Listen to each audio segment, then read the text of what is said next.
Simultaneous Transmigration, unstoppable from the anime Multiverse. Hey, fanfic family.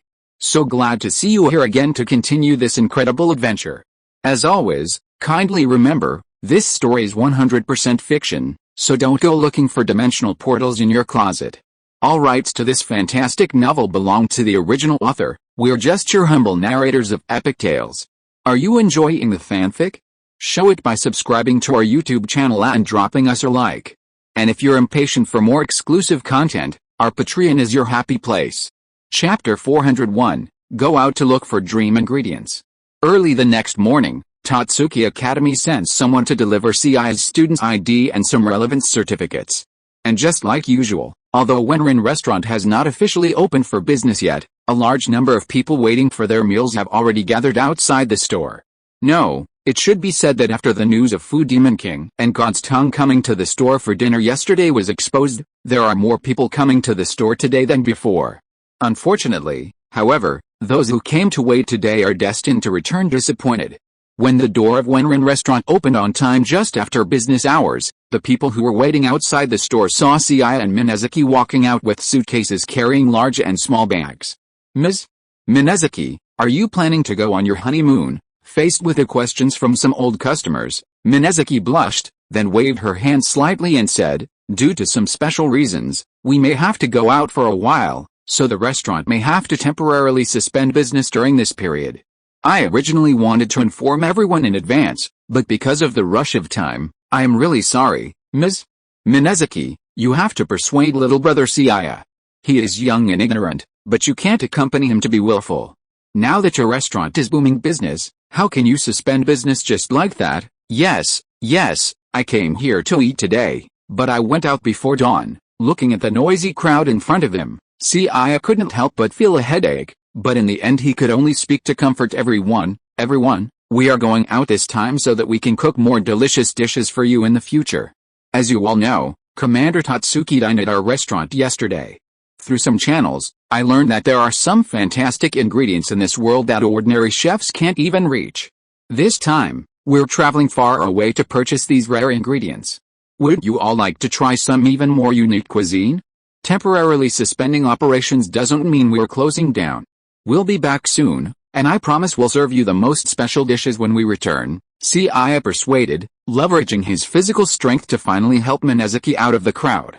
Huh? It seems we'll have to sneak out a back door from now on. Minazuki, who had struggled to squeeze out of the crowd with Seiya's help, was now panting, slumped over his purple suitcase. So, I could go out on my own, so why did you come with me?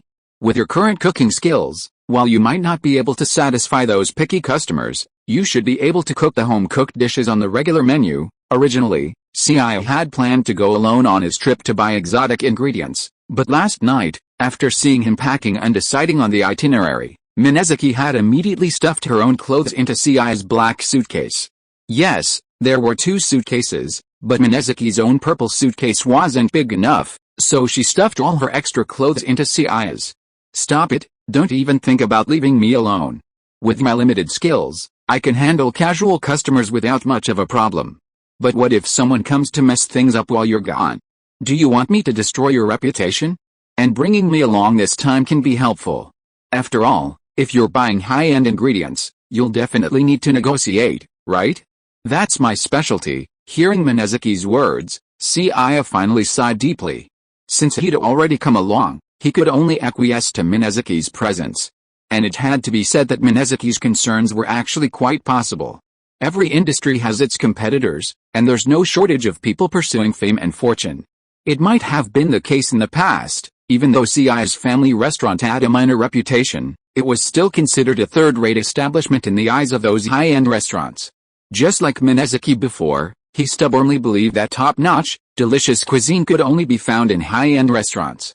In their eyes, young chefs like Wenrin restaurant and Seiya are nothing more than ordinary restaurants and fresh-faced new chefs. But then was then, and now is now. With the Food Demon King and God's Tongue having personally visited and raved about the food, the level of their reputation is naturally different. The Food Demon King's stature in the culinary world, along with God's Tongue's discerning taste, is well known throughout the Japanese culinary world. This is what's known as the star effect. Wenrin Restaurant and Seiya might have been relatively unknown before, but now it's different. Imagine defeating the recipients of the Food Demon King and God's Tongue titles. Would their fame instantly catapult them to fame throughout the Japanese culinary world? Seiya isn't one of the 10 greatest chefs of Tatsuki or a world-renowned chef. Challenging him doesn't require any qualifications, making him the perfect path to fame for underappreciated chefs. What better advertisement could there be than defeating a chef recognized by the Food Demon King and God's Tongue? If Minazuki was really left alone in the restaurant, and someone happened to come and mess things up, even if the other party didn't challenge Seiya, but wanted to defeat Minazuki, he could also announce to the public that he had defeated the chef of the Wenrin restaurant and that the restaurant was nothing special, and so on.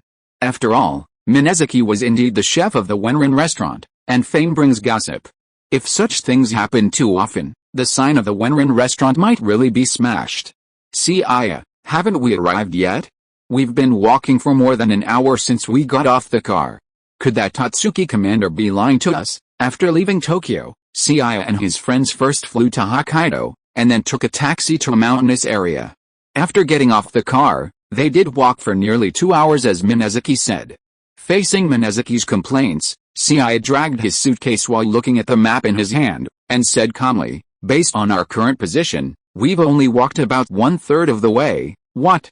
We've only walked 1/3 of the way? Are you sure you didn't see it wrong? Is Tatsuki's food supplier crazy? Who would live in the mountains for no reason?" Minazuki, who had originally wanted to hold on, immediately chose to give in when he heard Seiya's answer, and lay down on his large suitcase, refusing to move. "Who told you to bring so many random things? We're out here to buy rare ingredients, and we might even have to take risks. Do you think we're out here for a vacation?" Chapter 402. Are you here for an adventure or a honeymoon? Women naturally carry more belongings when they go out. You think everyone's like you, just grabbing 2 sets of clothes and heading out on the go? And compared to those squeamish girls, I'm already quite strong, but I never imagined this walk would be this far. This time, Seiya didn't object to Minazuki's complaints. Compared to most whining, squeamish girls, Minazuki's personality and stamina were truly exceptional. Their hour-long walk, the mountain path not only difficult but also quite rugged, was incredibly difficult. Minazuki matched Seiya's pace, dragging a suitcase larger than his own, and followed him without complaint for over an hour. That was truly impressive. If it weren't for sharing the abilities and physical prowess of the other world's Seiya, the previous Seiya would probably be exhausted by now, not to mention the fact that Minazuki was a woman. Throw away the extra stuff in your suitcase, then sit on it and I'll drag you along. Otherwise, we won't reach our destination before dark. What could Seiya do? He couldn't just abandon the exhausted Minazuki in the middle of nowhere. "I don't have anything extra in my luggage." Minazuki was naturally happy that Seiya was willing to help him, but when he heard that Seiya wanted to throw away the extra stuff in his suitcase himself, Minazuki's expression suddenly turned uneasy. "Don't be ridiculous. You left all your clothes here, and your suitcase is bigger than mine. I want to see how you girls can carry so much stuff when you go out." Minazuki tried to stop Seiya, but he was so quick to react. By the time he realized what was inside, his purple suitcase had been completely opened. However, when he saw the contents, he was stunned. As Minazuki opened his suitcase, the first thing he saw was a ton of colorful fabrics, all in very small quantities. Minazuki was a queen, so Seiya wouldn't complain about her sexy, daring underwear, but the sheer quantity was a bit outrageous. Lace, crotchless, and cut out. If he remembered correctly, Minazuki had only 3 or 4 sets of clothing in his suitcase, but there were at least dozens of underwear. The underwear alone was one thing, but Seiya also saw restraint belts and whips, even a bunny girl headband and tail. In the corner, there were several books. When Seiya picked up 2 of them and took a look, he was instantly stunned. The Little Secret of Marriage Travel. How to Make Him Can't Stop Craving You on Vacation. Looking at these book titles, Seiya was speechless on the spot, and looked at the embarrassed Minazuki and said, "You call these things necessary things, and you carry these things across mountains and rivers. I won't say anything about those erotic things, cough cough, those intimate clothes. It's your preference to accept them reluctantly, but can you tell me, what the hell are these little whips and books?" Faced with Seiya's questioning, Minazuki also turned his head aside, and then said with some guilt, "They are very necessary things." Hearing that Minazuki was still stubborn, Seiya picked up the little whip in the box and said, Then tell me, what is the use of this thing? Minazuki first looked at the little whip in Seiya's hand, then picked up the bunny girl suit in the box and said, "This little whip matches this bunny girl suit. Because I heard that some men like this style, but I don't know if you are S or M, so I brought them all. By the way, this restraint belt is actually, stump. Regardless of whether I'm S or, well, ugh, my XP is perfectly normal. No, that's not the point. The point is, you're carrying these things, and you're actually planning to use them on me." Looking at the restraint belt and the small black ball in the box, then glancing at Minazuki before him, Seiya suddenly felt that if this thing were used on Minazuki, it would seem quite impressive. But if it were used on himself, he suddenly felt a chill. No, he's a gentleman. And this is the world of cooking. Even if the style of shakugeki is a bit erotic, that's definitely not a reason for him to be a pervert. So what about these books? I won't judge your fetishes or anything like that, but who in their right mind would bring so many books on a long trip? Seiya said, picking up a random book and flipping through it. It would have been fine if he hadn't read it, but when he did, he was shocked. Seiya was puzzled. It's the information age now. Even in the mountains without internet access, you can download ebooks in advance. Who would still want to carry heavy physical books? But the books Minazuki brought were all those damned banned books that would make your heart pound.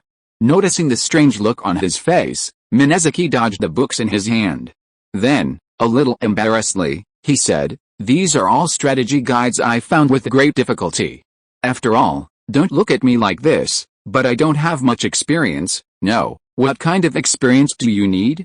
Finally, despite Minazuki's protests, Seiya threw away all the clutter in her suitcase and tossed his own into Minazuki's almost empty suitcase. Then, he made her sit on it and continued to drag her along. With their extra weight off, Seiya and Minazuki's journey accelerated considerably, and near dusk, they finally arrived at the supplier of rare ingredients Nakari Shinziman had provided. While it might be called a supplier, once Seiya and Minazuki arrived, they discovered that the so-called supplier looked more like mercenaries than merchants. The mountain path they had previously traversed had been desolate, but upon gazing over the other side, they discovered that a section of the forest had been completely cleared, and a vast camp had been built. While the surroundings of the camp were rather Spartan, they were quite populated. The occupants were either hunters armed with weapons or wealthy individuals or merchants accompanied by bodyguards. Many vendors were operating stalls, displaying a variety of animals and plants that Seiya and Minazuki had never seen before. Rabbits with fangs, vegetables with branches and leaves that taste like macaroni, flowers that taste like whale tongue. In short, there are so many different things that it is really an eye-opener for Minazuki, who has always lived in a normal society. Chapter 403, Being Treated as a Fat Sheep to be Slaughtered. Looking at the bustling camp, the surrounding stalls displaying exotic plants and animals, Minazuki wandered around like a child discovering a new world, completely unable to settle down. How much is this tusky rabbit meat? Is it really edible? Having never seen a rabbit the size of a calf with tusks like a wild boar, Minazuki had never seen one before. So, out of curiosity, he touched a stall displaying a rabbit steak and asked. The stall owner, a one-eyed man with a scar on his face, boasted a burly build and a beer belly. He was still sipping his beer when he looked up at Minazuki, who was asking about the price, and his eyes lit up. Bent over, Minazuki's impressive curves were clearly visible, a look of lust quickly crossing the beer-bellied man's face. In this desolate camp, it was rare for beautiful women to visit such a haunted place, let alone one of such exquisite quality. Upon hearing Minazuki's question, the beer-bellied man immediately recognized that she was a newcomer to the camp. Glancing behind Minazuki and noticing only a young, immature kid with no bodyguards or guards, his expression brightened. Licking his lips, the beer-bellied man quickly broke into a smile. Miss, the meat of the rabbit is certainly edible and exceptionally delicious, on par with premium beef. As for the price, considering your beauty, how about 40,000 yen per 100 grams? Upon hearing the beer-bellied man's offer, the surrounding vendors either smiled in silence, gloated, or simply ignored him. Minazuki was slightly surprised by the beer-bellied man's offer, but not terribly shocked. At 40,000 yen per 100 grams, or 200,000 yen for a 500-gram pound, it wasn't exactly cheap, even expensive. But considering this was an ingredient he had never encountered before, Minazuki had no idea he was being ripped off. Seiya, however, noticed the expressions of the people around him and the sly grin on the chubby-bellied man's face, and he realized something was wrong. He reached out and tried to pull Minezaki away. "Hey, kid, stop right there. What the hell do you mean? Are you trying to ruin my business?" New to the scene, Seiya initially didn't want to cause trouble. Realizing they might be taken advantage of, he simply wanted to pull Minezaki away, not argue. But Seiya's reluctance to cause trouble didn't go unnoticed by the chubby-bellied man. Having finally come across a fat sheep, he really wanted to make a killing, ideally making her insolvent and forcing the hot woman to spend the night with him. But he hadn't expected that Minezaki had just fallen for it when the other brat saw through his plan. "I'm sorry, the meat on your stall is quite good, but we're on a shoestring, so we'll have to come back another time." Looking at the beer-bellied man blocking their way, Seiya remained silent, speaking in a calm tone. "Bullshit.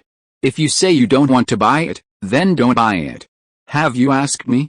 Do you understand the rules of this camp? That woman just touched the meat on my stall with her hands. Now the meat is no longer fresh, so she has to buy it even if she doesn't want to." Looking at the tall and strong man with a beer belly blocking their way, and even a big machete on his waist, Minezaki, who was worried that Seiya would suffer, hurriedly stepped forward and said in a friendly manner, Buy. We were wrong first, so let's buy 100 grams of rabbit meat, is that okay?" Seiya's cooking skills are great, which Minezaki admitted. But he was just a high school boy after all, and the other party was tall, strong and tough. This was an illegal area in the wilderness, and Minezaki was also worried that if she provoked the other party, she and Seiya would both die here, so she wanted to spend money to avoid disaster. However, facing Minezaki's attempt to settle the matter peacefully, the beer-bellied man refused to back down. Instead, he bared his teeth and sneered, 100 grams? Are you treating me like a beggar? That piece of meat that woman just touched weighs at least 10 kilograms. Either you pay me 4 million yen for it, or I'll let this woman sleep with me for the night. The beer-bellied man spoke with a lewd grin, extending his hand toward Minezaki. However, just as his lewd hand was about to reach Minezaki, a hand at least 2 sizes smaller than the other suddenly reached out and grabbed the beer-bellied man's wrist. "What? Are you planning to do something, kid? Think carefully. If you obey, you'll only lose money. I'll give you your girl a good time, and she'll still be yours after that. But if you try, your life won't be guaranteed." The beer-bellied man spoke, his free hand grasping the hilt of the machete at his waist, threatening Seiya. Seeing this, Minezaki, standing behind Seiya, was genuinely terrified. He quickly shouted, "Wait, 4 million yen, right? We'll buy it, don't do anything." To purchase these so-called dream ingredients, Seiya and his crew had brought out all of the restaurant's working capital. Because business had been booming recently, and they'd ripped off the Tatsuki commander and his crew, they could truly afford the 4 million yen. While they were clearly being exploited, the situation was overwhelming, and what could they do? Seiya had never fought Minezaki before, so in Minezaki's eyes, he was just a high school kid with impressive cooking skills. The other man was a burly, desperado-like figure, and for a mere 4 million yen, Minezaki didn't want him to risk it. It was better to avoid financial loss than to risk his life. Now, let alone just 4 million yen, it was 40 million. Even if it wasn't enough, Minezaki would rather find a way to raise the money himself than let Seiya take such a risk. The others present also appeared completely unsurprised by the beer-bellied man's almost forced salesmanship. After all, in such a lawless area, it was normal for newbies to be taught a lesson. A beautiful woman and a pretty boy wouldn't hire bodyguards or security in such a place. It was a clear sign of "I'm a fat sheep," and while the beer-bellied man was overbearing, the camp did have its own rules. It was common sense to ask before handling ingredients, lest some uninitiated person ruin the quality. Of course, rabbits were considered the lowest of the rarer ingredients, so it didn't really matter whether they touched them or not. The main reason was that the beer-bellied man had taken a liking to this fat sheep duel. Chapter 404, Shingaya. The extras are forcing me to act cool. You have already offended me.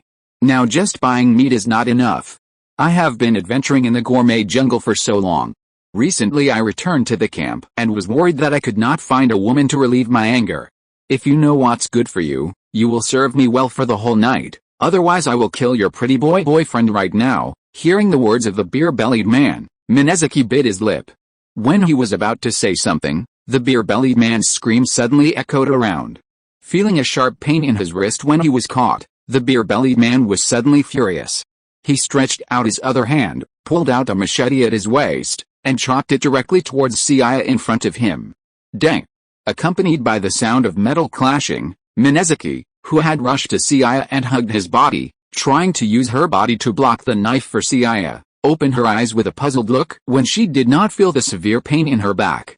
However, when she saw that Seiya actually used a small knife to easily block the machete of the beer-bellied man, she was stunned on the spot. Yako, please stay aside first, and wait for me to solve the trouble here. Honestly, Seiya hadn't expected Minezuki to act like that in that situation. Although the trouble had been caused by Minezuki, he had offered to protect him, so how could he blame him? Hearing Seiya call her by her name, Yako, Minezuki paused for a moment, then a delighted smile crossed her face. She knew that a reckless action had apparently earned Seiya a good deal of favor. As for Seiya's safety, she was no longer concerned. The situation on the field made it clear that the boy she had mistaken for an ordinary high school student was anything but ordinary. A knife, as small as a fruit knife, directly blocked the opponent's broadsword's powerful blow. The seemingly burly man with a beer belly was now flushed, clearly exerting all his strength, while Seiya, standing before him, remained calm and composed. The difference in combat power between the two was clear at a glance. Originally, I didn't want to cause trouble since I just arrived, but you've been so aggressive, so you can't blame me. A character like you, no matter where you are, will probably not survive more than 2 episodes, right? I don't know what the rules are here, but no matter where the rules are, self-defense should be within the rules, right? As Seiya spoke, he twisted the other's wrist with his hand, and with a crisp snap, the beer-bellied man who screamed fell to his knees in front of Seiya because of the pain. Boom! Looking at the beer-bellied man kneeling in front of him, Seiya turned around and kicked the man's head with a whip kick. As several bloody teeth fell out, the beer-bellied man's body, which weighed at least 200 pounds, was suddenly thrown backwards like a cannonball, and smashed down his previous stall, and completely fainted in the ruins. Seeing this scene, many people who were watching the show before looked at Seiya with eyes full of surprise. Scar, that guy, he must have met a tough guy this time. He thought the other party was a fat sheep, but he didn't expect that the other party was only harmless in appearance, but actually a tiger. He's just a stupid guy with a lustful brain. He didn't think that he dared to bring a beautiful woman to a place like this alone. Could he be an ordinary kid? Seeing the miserable state of the barrel-bellied man, many people present were surprised, but some people also showed him ridicule, as if they had expected this to happen. We beat him like this, he should be okay, right? Seeing the beer-bellied man lying completely unconscious in the ruins, Minezuki, who had walked to Seiya again, asked with some concern. Obviously, the experience just now had made her understand that this place was no longer the same society she had lived in before. If it were in the city, normal people would threaten people's lives, or even directly draw swords against people. Common sense is no longer useful here. This is a real lawless area. No wonder Nakari Shinzaemon reminded them again and again not to come here by themselves. Even if they want to come, it is best to hire bodyguards to protect them.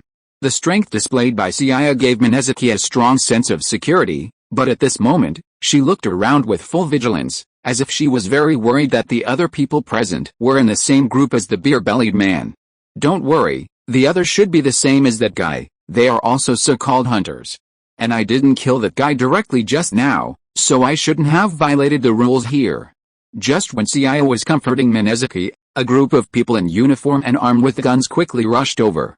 After collecting evidence and confirming with passers-by, they first dragged away the unconscious man with a beer belly, and then walked up to Seiya and the others and said, although there are reasons for this, and it has been confirmed that you acted in self-defense. But this camp is under the protection of the Gourmet Club branch. I hope you can abide by the rules here, at least don't cause any deaths. After leaving this warning, the group left as quickly as they had arrived. The vendors at the camp stalls seemed accustomed to this daily routine. The incident caused by Seiya and the beer-bellied man hadn't affected them. After the Gourmet Club members left, the place returned to order. Of course, Minezuki had calmed down considerably since the incident, and they didn't plan to buy ingredients from the street vendors, but instead headed to the camp's largest food guild. Compared to the idle hunters setting up stalls in the camp, the food guild's selection of rare ingredients was naturally more diverse. And unlike those hunters who would take advantage of uninitiated hunters, the Food Guild's selection of rare ingredients was almost always clearly marked with prices. Of course, the prices were definitely higher than those of the vendors outside, but at least they could avoid being ripped off. The rare ingredients used by Tatsuki Academy are generally purchased from the Gourmet Merchants Association, which also offers door-to-door delivery, though this comes with a rather hefty handling fee and escort fee. After all, the conditions here were already evident in the camp. Even within the camp, where the Gourmet Merchants Association maintains proper order, this is the norm. Outside of the camp, there are countless instances of people being killed without burying their dead. If you are listening to this novel on a channel other than Fanfic World, it means it was downloaded and re-uploaded without effort. We warmly invite you to visit our channel, Fanfic World. There you will find the original version of this story and many other novels of various genres. We look forward to seeing you dive into a world of incredible novels. Chapter 405 Capture Level? Rare ingredients also have different levels. Exotic ingredients are inherently expensive, so while you might be able to rest easy while you're here, your safety on the road becomes a serious concern when you purchase large quantities. Hiring the Gourmet Merchants delivery service can mitigate this issue, but the already expensive ingredients, combined with the handling and shipping fees, naturally become exorbitant. Seiya, look! They have that same gourmet rabbit meat we just saw outside. It's 5,000 yen per 100 grams, and that sleazy fat guy just now is charging us 40,000 yen. He's really taking advantage of us. When Seiya and Minazuki entered the Gourmet Merchants Association, they discovered that the facilities and ambience inside were significantly superior to the simple stalls outside. Rows of display cases, stretching over 10 meters, displayed a variety of exotic foods, each thoughtfully labeled with its price. The dazzling array of exotic ingredients was truly eye-opening for Seiya, not just Minazuki. When Minazuki saw him eyeing the Gashoku rabbit meat, the salesgirl nearby, who had noticed that it was Seiya and Minazuki's first time, stepped forward and introduced it. My dear guests, as you can see, although the Gashoku rabbit is only a rare ingredient with a capture difficulty of level 1, it is delicious and perfect for making barbecue. Although the price we sell it at our Chamber of Commerce is more than 1,000 yen per 100 grams compared to those sold at the stalls outside, the quality and freshness of the ingredients are absolutely guaranteed. And if you too purchase more than 100 kilograms, our Chamber of Commerce can also provide delivery service. However, the delivery price is a bit expensive. Hearing the salesgirl's words, Minazuki couldn't help but ask curiously, how much is a bit expensive? The previous incident still left Minazuki with a lingering fear, so if possible, he would rather spend a little more money than Seiya and take the risk of going to such a place again. For ingredients under 100 kilograms, the delivery fee is 100 million yen per shipment. For anything over that, the fee increases by 10% for every 100 kilograms, 100 million yen. Upon hearing the purchasing agent's quote, Minazuki, though prepared for a high price, was stunned and speechless. She had previously considered the Gourmet Chamber of Commerce a conscientious business compared to those shady dealers out there, but now, upon hearing this outrageous delivery fee, she realized they were the real deal. As if noticing Minazuki's unpleasant expression, the purchasing agent quickly explained, our Chamber of Commerce's delivery fees are actually quite fair. And generally, no one buys Gashoku rabbit meat for delivery. Those who do require delivery services are usually more expensive, rarer ingredients. Since Gashoku rabbits are only level 1, the lowest level rare ingredients, this was the reason the purchasing agent had been so hesitant when explaining the delivery service. She felt she'd made a rather foolish suggestion, recommending the Chamber of Commerce's delivery service to a customer looking to buy a gourmet rabbit. Wasn't that pure idiocy? 100 kilograms of gourmet rabbit meat only cost 5 million yen, and the delivery fee was 100 million yen. One could imagine the customer's reaction. After hearing the saleswoman's explanation, Minazuki gulped, admitting that her perspective had been too narrow. Back when she was worth tens of millions of yen, she'd always considered herself a wealthy woman, but now she couldn't even afford the shipping costs, let alone supporting Seiya. No wonder Tatsuki Academy, with its vast wealth, could only purchase its rare ingredients once a month. If they came more often, Tatsuki would be in the red. While Minazuki was intimidated by the price, Seiya was captivated by the saleswoman's repeated emphasis on capture level and raised his own concerns. The shopping agent was clearly a highly professional waitress. Knowing that this was Seiya and Minazuki's first time here, she carefully explained, The so-called capture level refers to the difficulty and rarity of a rare ingredient. For example, this rabbit is a level 1 rare ingredient, the lowest level. But don't think a level 1 capture level is anything special. Even a level 1 rabbit like this requires at least 10 ordinary soldiers to subdue it. Since higher level rare ingredients are more difficult to obtain and more rare, their price naturally increases. The saleswoman continued her discussion, guiding Seiya and Minazuki aside. She then pointed to some marinated steaks, preserved with ice, in the display window and said, "This is the most expensive and finest meat in our camp's guild. It's the meat of the mammoth bear, a dangerous creature native to the highlands that resembles a hybrid of an elephant and a bear, commonly known as the mammoth bear. Because before hibernating, this elephant bear stores nutrients during its dormancy, and as an omnivore, its body stores a variety of nutrients and fats. Therefore, the meat is a completely concentrated super delicious taste, with a tenderness of top-grade fish and the sweetness of various fruits. It is said to be delicious enough to move people to tears." Although she had never eaten it, as a shopping guide, her eloquence was obviously quite remarkable. After this introduction, Minazuki, who was originally a carnivore, was now looking at the marinated steak through the window with golden eyes. "What's the price? How much is this elephant bear meat you are talking about?" Minazuki's mouth was salivating after hearing the shopping guide's previous description. She couldn't even imagine how delicious the dish made with such high-grade meat, coupled with Seiya's amazing cooking skills, would be. The elephant bear is a large and dangerous creature, living in high-altitude areas. Its capture level reaches as high as 20. While its weight, weighing tens of tons, yields a considerable amount of meat, this is the part that's best utilized, so the price is a staggering 200,000 yen per 100 grams, 200,000 yen for 100 grams, meaning 1 pound, 500 grams, costs 1 million yen. Although she had been prepared for this, upon hearing the price, Minazuki suddenly felt like a poor person. She and Seiya currently had approximately 10 million yen in assets, but if they were to buy this elephant bear meat, they'd only be able to buy about 10 pounds. 10 pounds might sound like a lot, but the average glutton in the culinary world. Arena and her friends had previously devoured a sea bream, even before Seiya's eyes, leaving dozens of pounds of meat. So, even with Minazuki's voracious appetite, 10 pounds of elephant bear meat would only satisfy her about 80% of the way through. Chapter 406 Seiya, who says chefs can't be gourmet hunters? Welcome to visit us next time. But as they left the Gourmet Merchants Guild, Seiya and Minazuki reluctantly spent 2 million yen on 2 pounds of elephant bear meat, and another million yen on a map and a guide to rare ingredients. They bought the elephant bear meat because Minazuki's drool was practically dripping from his mouth, and Seiya himself wanted to try it to see what was so special about these rare ingredients. "I understand if you were buying the meat, but why did you buy the map and the guide?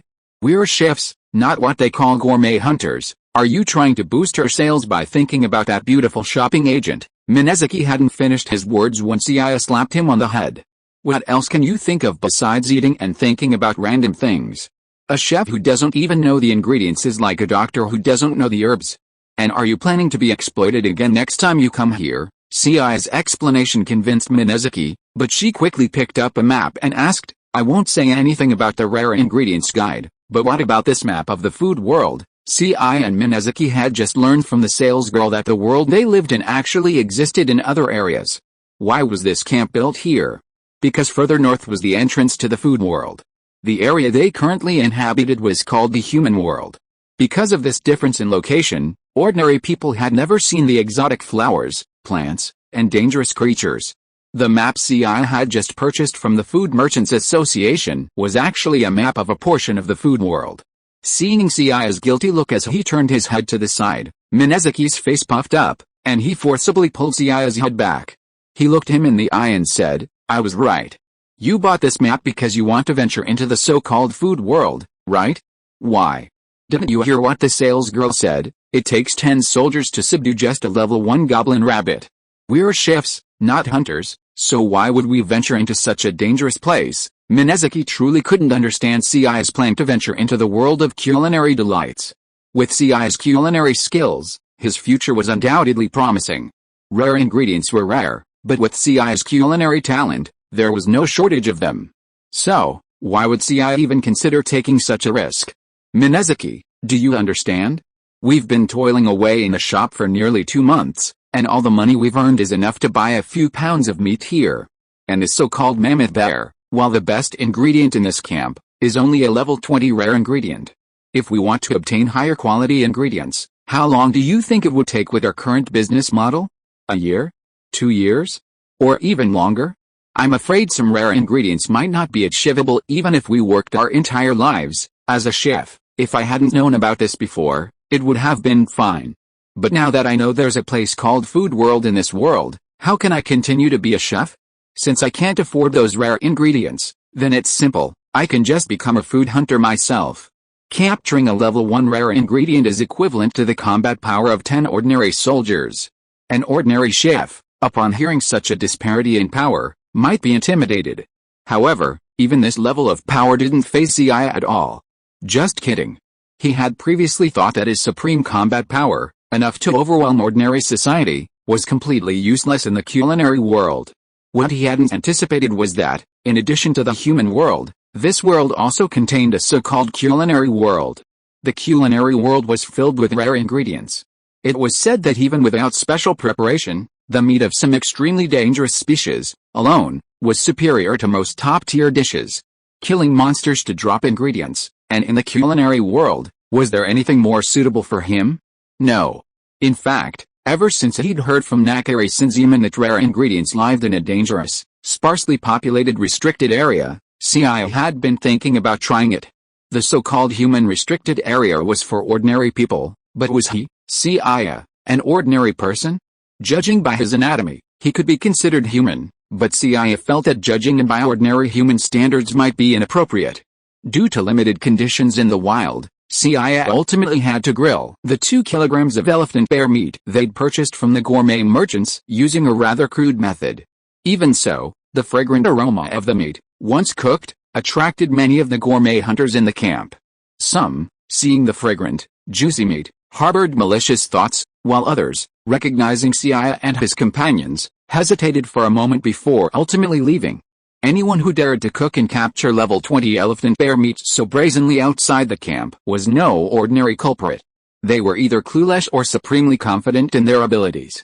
Experienced gourmet hunters felt the trouble wasn't worth it for such a small profit, so the only ones who ultimately approached Seiya and his companions were those with a high opinion of themselves and limited skills. And the truth proved that these experienced gourmet hunters were right. In the mere few minutes Seiya and his companions had been grilling, they were already surrounded by a host of reckless gourmet hunters. How could I not have known before that you, a tall and skinny fellow, could be such a formidable fighter? The inherently high quality of the elephant bear meat, combined with Seiya's exceptional cooking skills, allowed Seiya to grill it to a dazzling, fragrant state, even under the most basic conditions. Minazuki devoured a large skewer, exclaiming how delicious it was, practically swallowing her tongue. As she watched the gourmet hunters around her being beaten to the ground by Seiya, her curiosity about him grew even stronger. Although Seiya had previously dealt a lesson to a seemingly large, beer-bellied man at camp, Minazuki hadn't anticipated that Seiya would be even more formidable than she'd imagined. She had no idea the caliber of the gourmet hunters who had targeted them, but they were capable of exploring the gourmet world and easily defeating their Seiya. As long as they stayed within the dangerous confines of the gourmet world, they shouldn't have any trouble. Chapter 407, Can you get stronger just by eating? How long have you known me? Let me tell you, you can't judge people by appearances. Who says that tall and skinny people are necessarily weak? Hearing Minazuki's words, Seiya picked up a piece of barbecue and started to chew it, rolling his eyes and complaining. But aren't you a chef? And I heard from Soma Yukihira that you all learned cooking from your parents since you were young, so why are you so skilled? Could it be that in addition to cooking, your mother also taught you some amazing kung fu? Oh, you are from a mysterious oriental country, so that must be the case. Looking at Minazuki in front of him, who seemed to have realized something again, with an excited look on his face, Seiya didn't bother to complain anymore. Who said that chefs can't be strong and can't have a side job? Seiya, how did you practice martial arts as a child? Was it like on TV, hitting wooden stakes with all sorts of moves? And are your family's martial arts also forbidden to be passed on to others? If possible, could you teach me a few moves, so I don't completely hold you back when we enter the food world? Even though they were eating barbecue, after Minazuki had chopped up a few skewers of elephant and bear meat, her face flushed red, as if she were drunk, and she seemed unusually excited. Seeing Minazuki in a state unlike her usual drugged state, Seiya initially didn't want to pay her any attention. But when he saw Minazuki, like a drunk, waving her fists like a martial arts show, and smashing a piece of gravel to pieces, both Seiya and Minazuki were stunned. Minazuki, Seiya, what's going on? Seiya, I was just about to ask you what's wrong. Didn't you say before that you were a worthless fighter? Could it be that you have some kind of side job? Minazuki, who had been intoxicated by the delicious food before, looked at the stone in front of her that was smashed into pieces by it, and a dull expression appeared on her face. She had a side job. After moving from the countryside to the city, she had always been a diligent white-collar worker. Because she used to do farm work in the countryside and worked as a slave at the bottom of the company for a long time, her physical strength was indeed much stronger than that of ordinary people. But she could smash a rock with one punch, and her hand only turned red. This is something that Minazuki never thought she could do. Could it be that she really awakened some amazing martial arts or supernatural powers like in the TV series? Compared to the imaginary freak, Minazuki, Seiya was much more lucid. Minazuki was a weakling, a fact Seiya, having lived with her for several months, could confirm. But Minazuki had just displayed incredible strength far beyond the ordinary. Up until then, Minazuki had been normal, until she ate the kebabs of bear meat. Glancing at the enticing kebabs in his hand, Seiya took a bite and closed his eyes, carefully sensing the changes in his body. A moment later, he quickly opened his eyes in surprise. He had been astonished to discover that his strength had actually increased slightly after consuming the bear meat kebabs. Of course, this slight increase was only for Seiya, as his base strength was so strong that he hadn't even noticed it when he ate the bear meat kebabs before. But for an ordinary person, this slight improvement would be quite dramatic.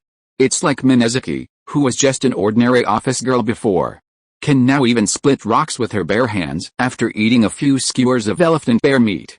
To further confirm his inner thoughts, Seiya looked at Minazuki in front of him and asked, Minazuki, did you feel anything special after eating the elephant bear meat skewers just now? Faced with Seiya's question, Minazuki was also stunned for a moment and then said, special feeling?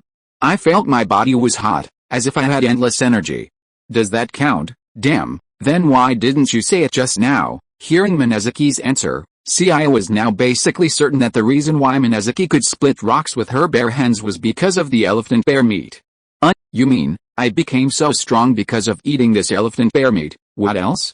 Do you really think you are the chosen one who suddenly awakened special powers or superpowers? Seeing Seiya's unhappy expression, Minazuki glanced at the skewers in his hand and said puzzledly, but I don't think it's much different from eating the food you cooked normally. But since eating this meat can make me stronger, doesn't it mean I'll always get stronger as long as I keep eating it? After confirming that she could become stronger simply by eating meat, without any rigorous training, Minazuki suddenly became even more excited. She already loved eating, and now she could not only enjoy delicious food but also enhance her strength. Such a blessing existed in this world.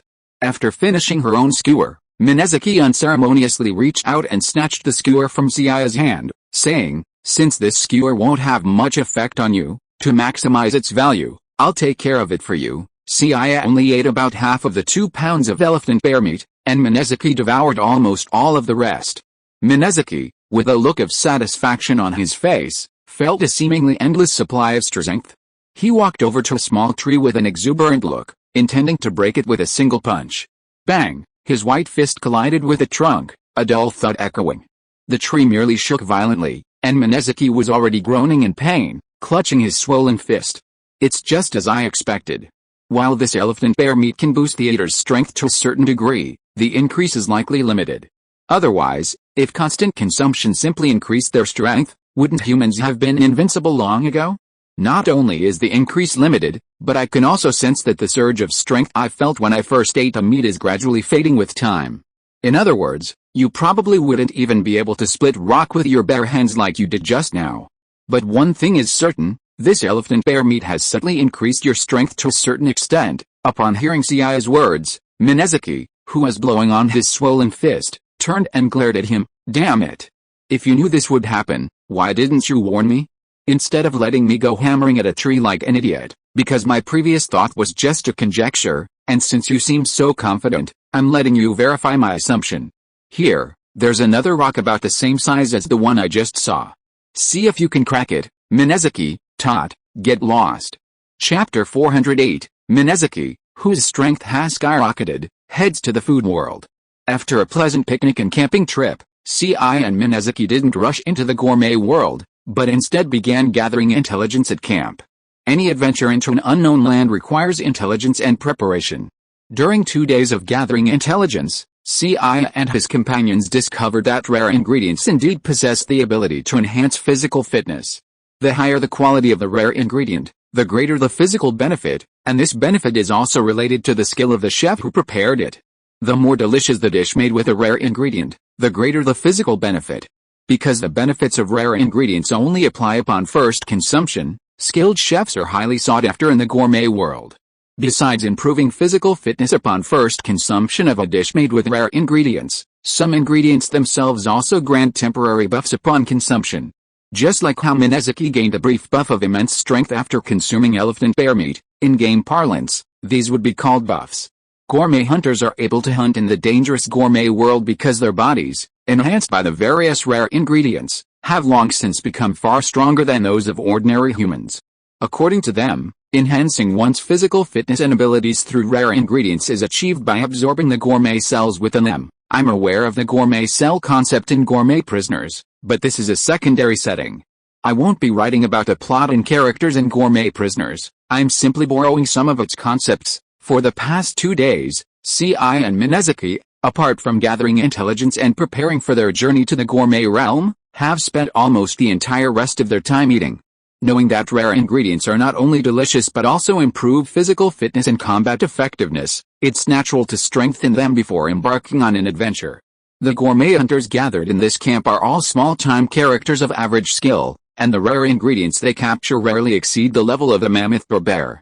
But even a mosquito leg is still meat.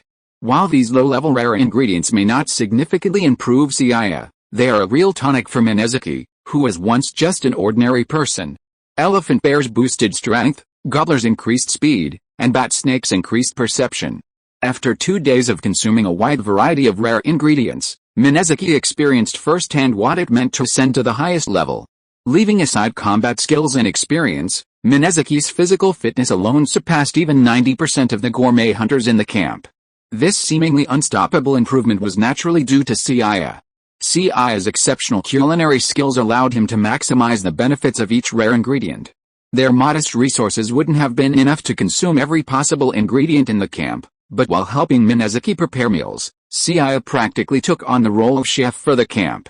As mentioned before, skilled chefs are highly sought after by gourmet hunters. Most chefs wouldn't venture into such a dangerous place, so most gourmet hunters, their first taste of rare ingredients, often employs extremely rough methods. But now, things were different. With Chef Seiya here, the improvement in rare ingredients could be maximized. Naturally, most people wouldn't miss this opportunity. Bringing out rare ingredients they'd previously been reluctant to eat and asking Seiya to cook them.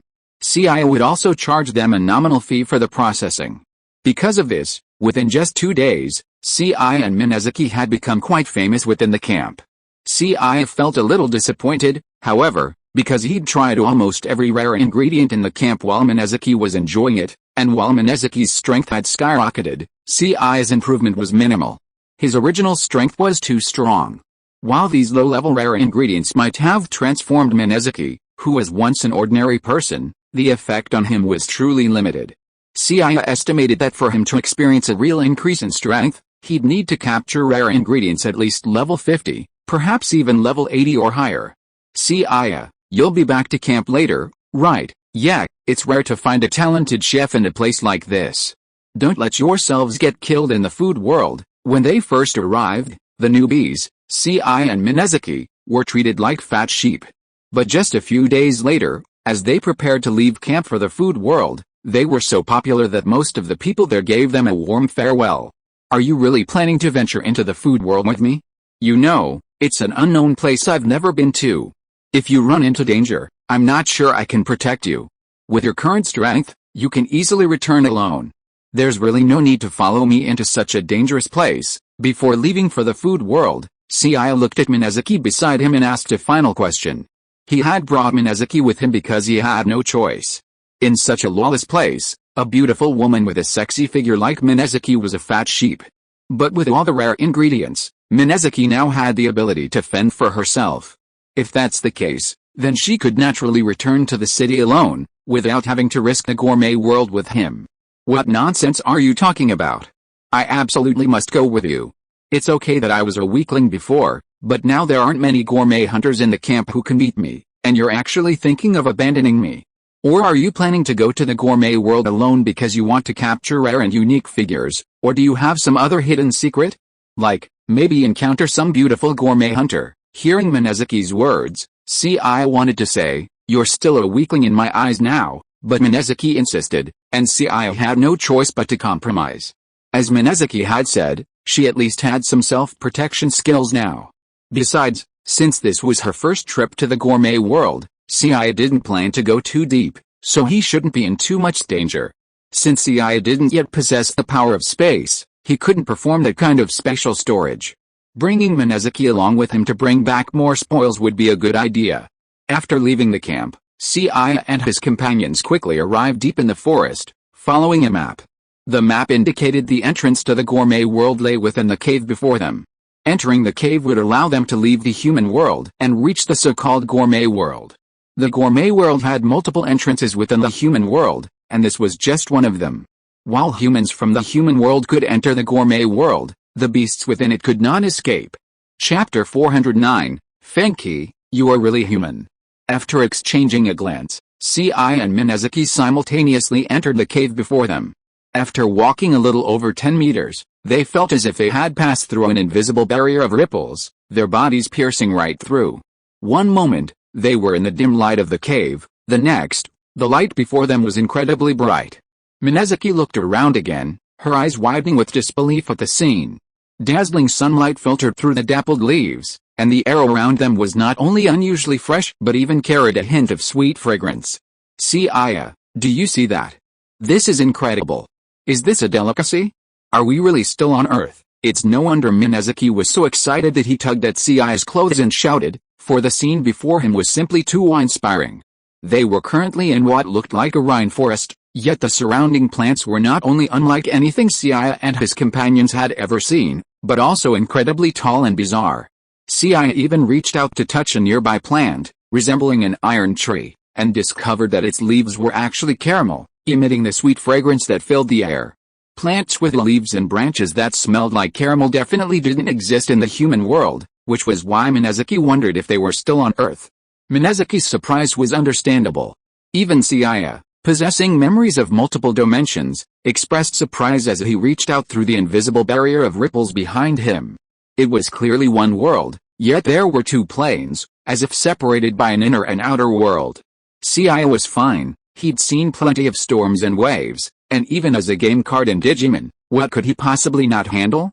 But for Minazuki, the experience and visual impact of what lay before him were completely different. After all, she had always lived in a modern, scientific society, and the scene unfolding before her seemed almost fantastical.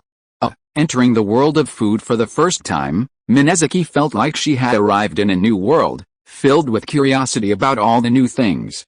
However, her outcry seemed to have attracted the attention of certain creatures in the forest. As the ground around them shook slightly, a crimson wild boar with enormous tusks, the size of an elephant, seemed to have spotted the two uninvited guests invading its territory. It continued to crash through the surrounding trees and charge towards them. It's the red pig from the Rare Ingredients illustrated book. It's ferocious. Like the gorilla, it's a level 1 ingredient, but it's certainly the most difficult of the level 1 ingredients. However, its attack is reckless, and its sight is its primary weakness. Seiya, I'll act as bait to attract its attention, and you take advantage of the opportunity to attack it from the side. As she watched the red pig charging towards them, Minazuki spoke to Seiya, drawing two short knives she'd found at the camp from her waistband. These past few days, Minazuki hadn't just been a foodie. To avoid being a drag on Seiya, she'd memorized all the information they had. Even before bed, she'd hunched over the Rare Ingredients illustrated book and memorized it, ready for any eventuality. Honestly, having lived in normal society, this first encounter with such a ferocious behemoth terrified Minazuki.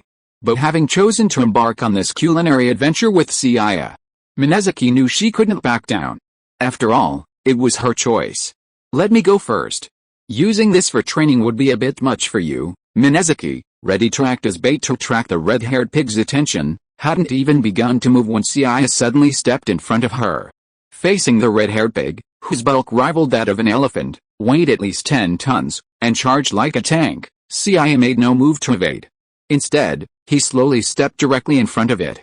As the red-haired pig roared, its massive tusks closing in on Seiya, threatening to pierce through him, Seiya finally clenched his fist and delivered a powerful punch straight at it.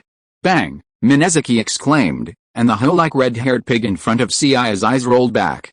Its massive body instantly collapsed to the ground, sending up a cloud of dust. Throughout, Seiya maintained a remarkably calm demeanor. Even in his recent head-on confrontation with the red pig, he didn't even retreat a single step. The red pig's ability to capture level 1 food isn't because it's weak, quite the opposite. In terms of attack and destructive power alone, it's comparable to capturing level 10 creatures. The reason for its low capture level is that it lacks a brain and only charges forward, making it easy for humans to capture it using traps and weapons. However, in terms of attack power alone, it's comparable to capturing a level 10 dangerous creature. A level 1 creature is equivalent to 10 ordinary soldiers, while a level 10 creature is as powerful as a heavy tank. Yet, even this formidable force was defeated by a single blow from Seiya. Although Minazuki had known Seiya was both mysterious and powerful, the scene before her left her completely stunned. After days of gorging herself on all sorts of exotic ingredients in the camp, Minazuki's strength had greatly increased. She felt that if she had faced the red-haired pig that had just charged at her, even if she hadn't been killed outright, she would have been sent flying several meters and injured. However, Seiya had dealt the same blow, and the red-haired pig had been killed with a single punch.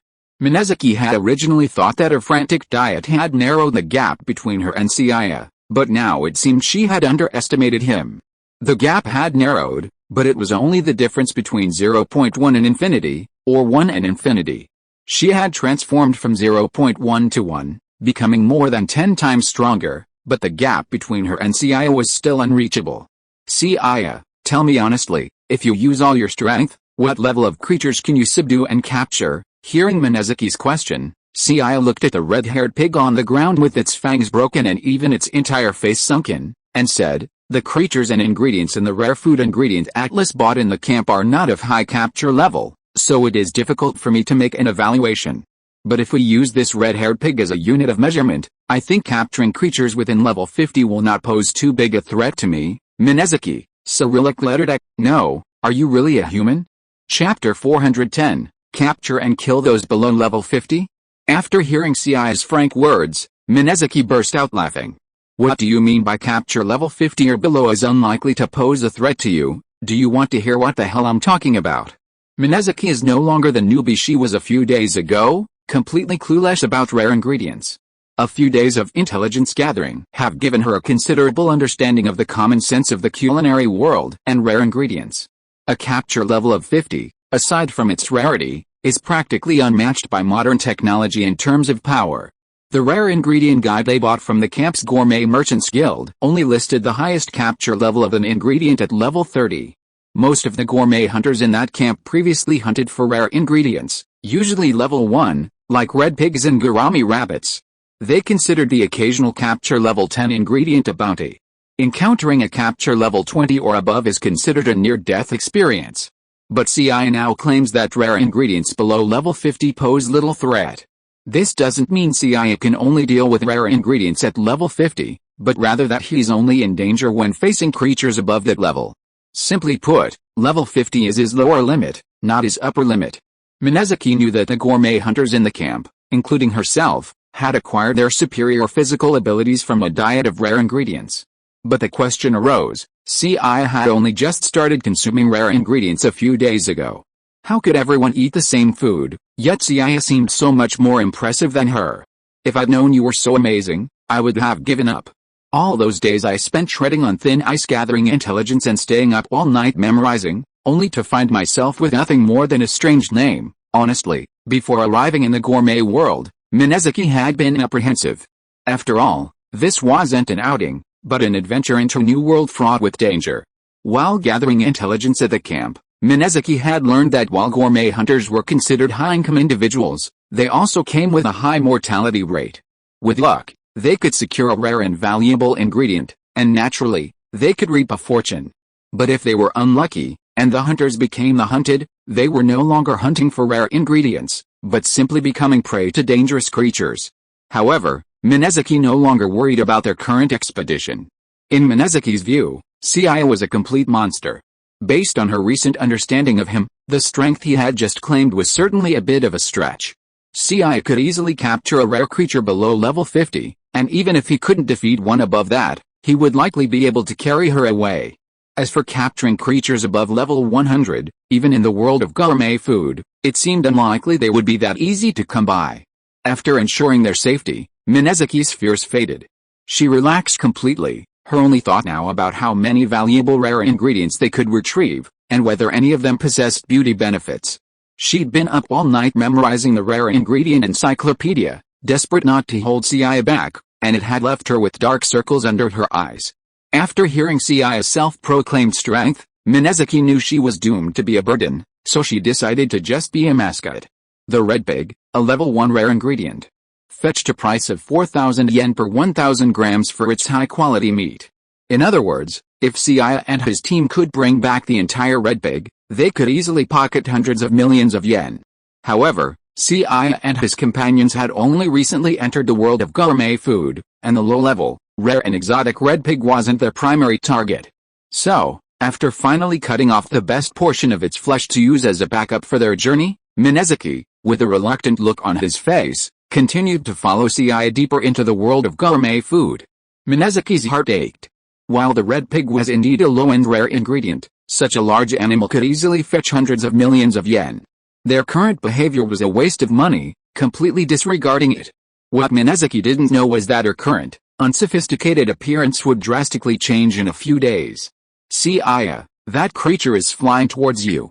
It's another rare ingredient not listed in the illustrated guide, and it looks even more dangerous than the previous Hong cheetah, Minazuki exclaimed, and a massive pterosaur, completely white and with a pair of fleshy white wings, flew out from the forest on an island. As the giant white pterosaur took flight, Seiya crushed the ground beneath his feet, using the surrounding trees as footholds to leap upwards, his body soaring above the giant pterosaur. Roar, seeing Seiya, a mere insect, dare to challenge him and even leap in front of him, the white pterosaur opened its bloody mouth, intending to use Seiya as a snack. Its bloody mouth, covered with sharp teeth, opened wide towards Seiya, capable of swallowing a rabbit in one gulp. Even as it roared, a stench of alcohol strong enough to knock out most drunkards filled his face. Seiya showed no mercy to the roaring white pterosaur. With a single punch, he broke its teeth and even knocked its head crooked. Finally, he stepped on its head and leaped onto its back. Flamestar, fall, orange flames suddenly erupted from Seiya's fist, followed by a powerful downward punch. The white pterosaur, already stunned by Seiya's blow, now let out a terrifying roar in midair. The moment the flames exploded on its back, a circular shockwave spread outward in all directions. The white pterosaur, weighing dozens of tons, plummeted from the sky as if struck by a meteor. Boom! A loud rumble echoed across the island, startling a multitude of forest birds. Minazuki, with a worried look on her face, rushed over following the sound. Seeing the lifeless white pterosaur and Seiya, unharmed on its back, she breathed a sigh of relief and a broad smile spread across her face. While she had no idea what kind of rare food this white pterosaur might be, her intuition told her that they were going to strike it rich again. Chapter 411 Return with great success in the food world. It's been about a week since Seiya and Minazuki entered the gourmet world. Over these days, they've traveled through many areas of the world and hunted for all sorts of rare ingredients. They've encountered many of the rare ingredients listed in the Rare Ingredient Handbook, but they've also encountered many that aren't even listed. Regardless of whether the ingredients are listed or not, Minazuki's experiences this week have made him even more certain that Seiya is incredibly powerful, almost unhuman. The dangerous creatures listed in the handbook are nothing special, but even those not listed are often slaughtered by Seiya upon encounter. Over the past few days, Minazuki's initial trepidation and nervousness have gradually settled into a calm and accustomed state. The high-level rare ingredients captured are not only enormous but also incredibly ferocious. To ordinary people, they'd undoubtedly be considered monsters. But to Seiya, Every sight of an unlisted creature would light up, as if he were witnessing a rare ingredient he'd never seen before. Every time Seiya attacked, Minazuki couldn't help but mourn for these seemingly ferocious monsters. They were truly pitiful in the face of Seiya, a true monster. The island they were currently on was not listed on the map purchased by the camp. Both the rare ingredient guide and the map were actually discovered and recorded by previous gourmet hunters. The limited information on the guide and map they purchased was likely due to the limited skill of the gourmet hunters at the camp. After entering the gourmet world, Seiya and Minazuki traveled beyond the map's location in just 3 days. They then crossed a massive lake before finally reaching the island. This island was unique. Both the lake and the vegetation were scented with the aroma of wine. After half a day of exploration, Seiya and Minazuki discovered the island's dominant presence, the white pterosaur that Seiya had just slain. What a delicious flavor!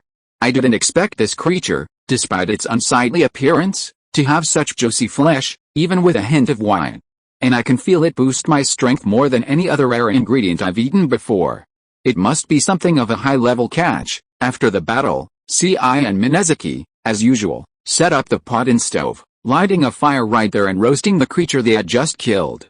The white pterosaur itself probably hadn't expected, not only to die so miserably, but to be devoured before its corpse was even cold. This wasn't the first time Seiya and his team had done this in the past week or so at the gourmet world. Sometimes, even while Seiya was still fighting, Ms. Minazuki, the logistics support, would thoughtfully light a fire and boil water.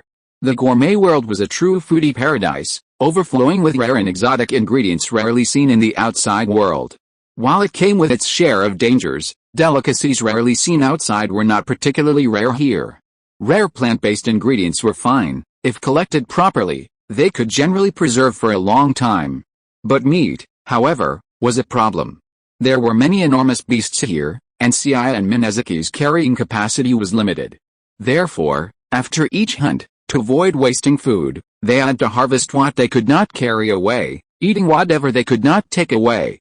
And because of this, Minazuki, having feasted on all sorts of rare ingredients over the past week, had become even more formidable.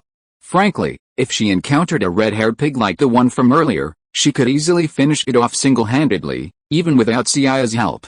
Picking up the fragrantly roasted tail meat, he took a bite. The aroma of wine and the tender, juicy texture instantly filled his mouth, causing Seiya's eyes to light up. Minazuki was right, this white pterosaur meat was indeed the best-tasting rare food they had hunted so far. Although Seiya still hadn't experienced the surge of power that Minazuki had described, it was clear that the white pterosaur's level was probably no higher than 50. But judging by the unique texture and flavor of the meat, Seiya was almost certain that this white pterosaur was a rare, premium ingredient. After all, they had explored this island before. Compared to other rare ingredients that sometimes appeared in large numbers, the fact that they had only seen this one white pterosaur, and no other, on such a large island, was enough to prove its rarity. What a shame. This creature is the dominant creature on the island, and its meat is so fine. If we could bring all of it back, it would probably fetch a lot of money, right? After a satisfying meal and a few drinks, Minazuki watched as he used the 7-star knife to carve off the remaining essential parts of the white pterosaur, a look of regret on his face. Indeed, from the shop to the camp, and then to this food world, they had been out for almost 2 weeks. And after hunting down the island's dominant white pterosaur, Seiya and his companions had already planned to return to the human world today. Over 20 tons of white pterosaur, excluding what they'd eaten and the unused parts, still left at least 10 tons.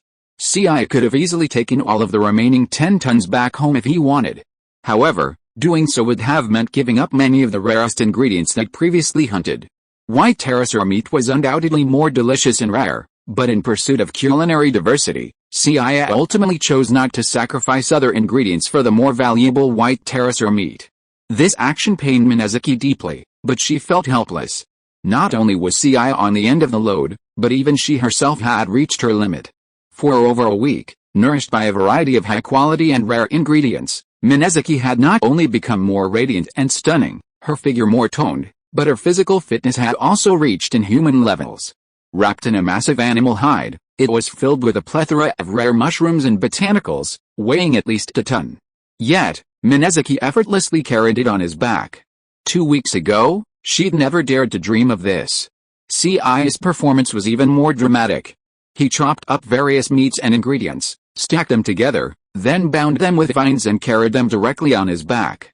Dozens of tons of various meats piled together. From a distance, it looked more like a mountain of meat moving on its own than Seiya carrying a heavy load. If you are listening to this novel on a channel other than Fanfic World, it means it was downloaded and re-uploaded without effort. We warmly invite you to visit our channel, Fanfic World. There you will find the original version of this story and many other novels of various genres. We look forward to seeing you dive into a world of incredible novels. Chapter 412, Fanky, I didn't expect that I would become a big boss. At the border of the food world and the human world, several newly arrived food hunters, facing unfortunate circumstances, attempted to steal a bat snake's eggs. However, their actions alerted the serpent, angering a level 3 capture snake. The snake is now scurrying through the forest. A bat snake is a large snake with a pair of bat wings. Not only is it enormous, it can also glide, making it incredibly fast. As a level 3 capture ingredient, the bat snake's flavor isn't ideal. Its lack of flesh, coupled with its inherent danger, makes it a dangerous prey for most food hunters. However, bat eggs are truly a delicacy, easily fetching millions of yen per egg. The leading man clutched an egg the size of a football. His two companions, while fleeing, turned and attacked the enormous bat snake with their guns, attempting to slow it down. However, facing the machine gun fire, the bat snake, possessing both snake and bat genes, easily deflected the incoming bullets with its scales. It hissed and pursued the humanoid reptiles relentlessly. Was the bat snake so persistent because these thieves had stolen its eggs? No, because bat snakes, when starving, will sometimes devour their own eggs. Its relentless pursuit stemmed from the fact that, in its eyes, humans, these reptiles, were a rare delicacy. No, at this rate, it'll catch up to us soon. Why don't we just give the egg back to it, fool? Haven't you seen the rare food encyclopedia? Don't you know what this creature's habits are? You think if you give it the egg, it won't chase you? It's after your body now. Alright, you two, cut the crap. We're not far from the entrance. If we can escape this time, we'll have something to brag about. The three fleeing creatures, following the marks they left on the ground, sped towards the entrance. However, just as they reached the entrance they remembered, they were shocked to find that the entrance they'd entered through was now blocked by a wall, or, to be more precise, it wasn't a wall, but a massive mountain of various meats. Upon seeing the mountain of meat before them, the three gourmet hunters were filled with despair. With obstacles ahead and pursuers behind them, and the bat snakes almost within reach, it was too late to take a detour. Just as the three of them couldn't help but curse, wondering who was so unethical as to pile so much meat at the entrance, they were stunned to discover that the meat mountain before them had actually begun to move. Seiya and Minazuki had no idea how large the entrance between the food world and the human world was, but if they remembered correctly, there was a cave on the other side. Minazuki's large backpack was a minor concern, but the meat mountain behind Seiya would inevitably get stuck if it were to pass through the entrance. That's why they hesitated at the entrance. What Seiya hadn't anticipated was that, just as they were contemplating a countermeasure, a voice suddenly erupted from behind, cursing at them. It was only when Seiya turned around and saw the meat mountain moving that the food hunters realized, with astonishment, that there was a figure beneath the massive meat mountain. The exact weight of such a massive meat mountain was unknown, but it was likely tens of tons at least. Anyone carrying it would have known for sure that the person was a formidable force. Hiss, before the gourmet hunters could utter another word. A sudden hissing sound from behind them reminded them they were still in danger. Just as the bat snake opened its bloody maw, attempting to swallow the three in one gulp, Minazuki, beside Seiya, dropped his massive backpack, drew a short knife from his thigh, and charged forward. Bat snake? If it were me a few days ago, I'd have been a formidable foe, but now, sprinting past the three gourmet hunters, Minazuki leaped over their heads, stabbing the short knife with impeccable precision into the bat snake's eye. The bat snake screamed in agony at the attack, but before it could shake off the detestable human, Minazuki grasped the knife with both hands and slashed downwards. Using his weight and centrifugal force, the knife, originally inserted into the bat snake's eye, split its body in two. Seeing a level 3 capture snake killed with a single blow from Minazuki, the three gourmet hunters before him were stunned. Did you guys just say you have no sense of public morality? We're not blocking the door on purpose. Aren't we just trying to get in? Female gourmet hunters were rare, and even fewer were so beautiful and voluptuous. While Minazuki wasn't the usual physique they'd encountered, her instantaneous kill of the snake still deterred the three from harboring even the slightest evil thought. Faced with the questioning of a big boss like Minazuki, the eldest of the three gourmet hunters quickly delivered a powerful blow to his companion. And just when the man who was beaten was confused and didn't know why his big brother slapped him, he heard his big brother say again, "I'm talking to you, why are you so unethical? Don't you know what first come first served means?" The little brother who was hit by a big slap was also quite smart. He first looked at the angry Minazuki, and then looked at his big brother, and immediately understood and said, "Oh, yes, big brother, you are right. I will definitely be a person with a sense of public morality in the future." Seeing that the little brother understood what he meant, the tall and strong gourmet hunter rubbed his hands and looked at Minazuki flatteringly. "Big brother, this is the situation. I just scolded my little brother, definitely not you too, so please don't misunderstand me." Minazuki couldn't help but chuckle when she saw the three people's behavior. She was not really angry at first, but was just a little dissatisfied with other people's abuse of Seiya. Previously, she had always believed that gourmet hunters were all hardened men or hardened meat, but she had never expected that there were such mercenaries and flatterers among them. Seeing Minazuki's charming smile, the three people in front of her trembled even more. After all, they really couldn't tell whether the female boss was really happy or not. Chapter 413, a funny character or a big shot who was saved by chance? Alright, stop messing around and figure out how to get this stuff back quickly. After all, without refrigeration, the longer it sits, the worse the quality of the meat will be. Minazuki, who had been trying to tease the others, wiped his bloody dagger clean after hearing Seiya's words, then slipped it back into the leather sheath at his thigh and walked back to Seiya's side. As Minazuki turned to leave, the leader of the trio, clutching the egg, glanced at the bat snake carcass on the ground and boldly said, "Hey, bosses, aren't you going to do something with this bat snake carcass? While the meat isn't very good, it's still good enough for a specimen. It could probably fetch around 500,000 yen. If they feigned ignorance and didn't remind the two men in front of them, they might have made a few extra bucks today, or even used the bat snake carcass to brag about. But no matter what, they had just saved their lives, and Yusaburo simply wouldn't bother doing such a despicable thing. Oh, well, if you want it, I'll give it to you. Bat snake meat tastes terrible, and it doesn't seem worth much. It's too much trouble to carry around." If it were back when she first entered the food industry, Minazuki probably wouldn't have given up on the idea of a specimen of a bat snake, had she heard it could fetch 500,000 yen. But things were different now. Which of the rare ingredients she and Seiya were carrying was lower than level 10? What kind of trash was a bat snake? Something she, Minazuki, could kill on her own, was worthy of being added to their inventory? Upon hearing Minazuki's words, the trio was stunned. Capturing a level 3 bat snake, and just saying no? Even though they didn't care about the 500,000 yen value, they couldn't afford to dismiss it like Minazuki did. And while the bat snake itself wasn't worth much, taking it back as a specimen would be enough to brag about among their peers for ages.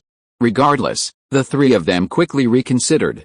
The other party could easily dispatch the bat snake, so why would they brag about their strength? First, you two saved us, and now you've given us a trophy like the bat snake. I wonder how we can help this big brother and big sister. While the three of them appeared older than the young man and the purple-haired lady before them, seniority wasn't always determined by age.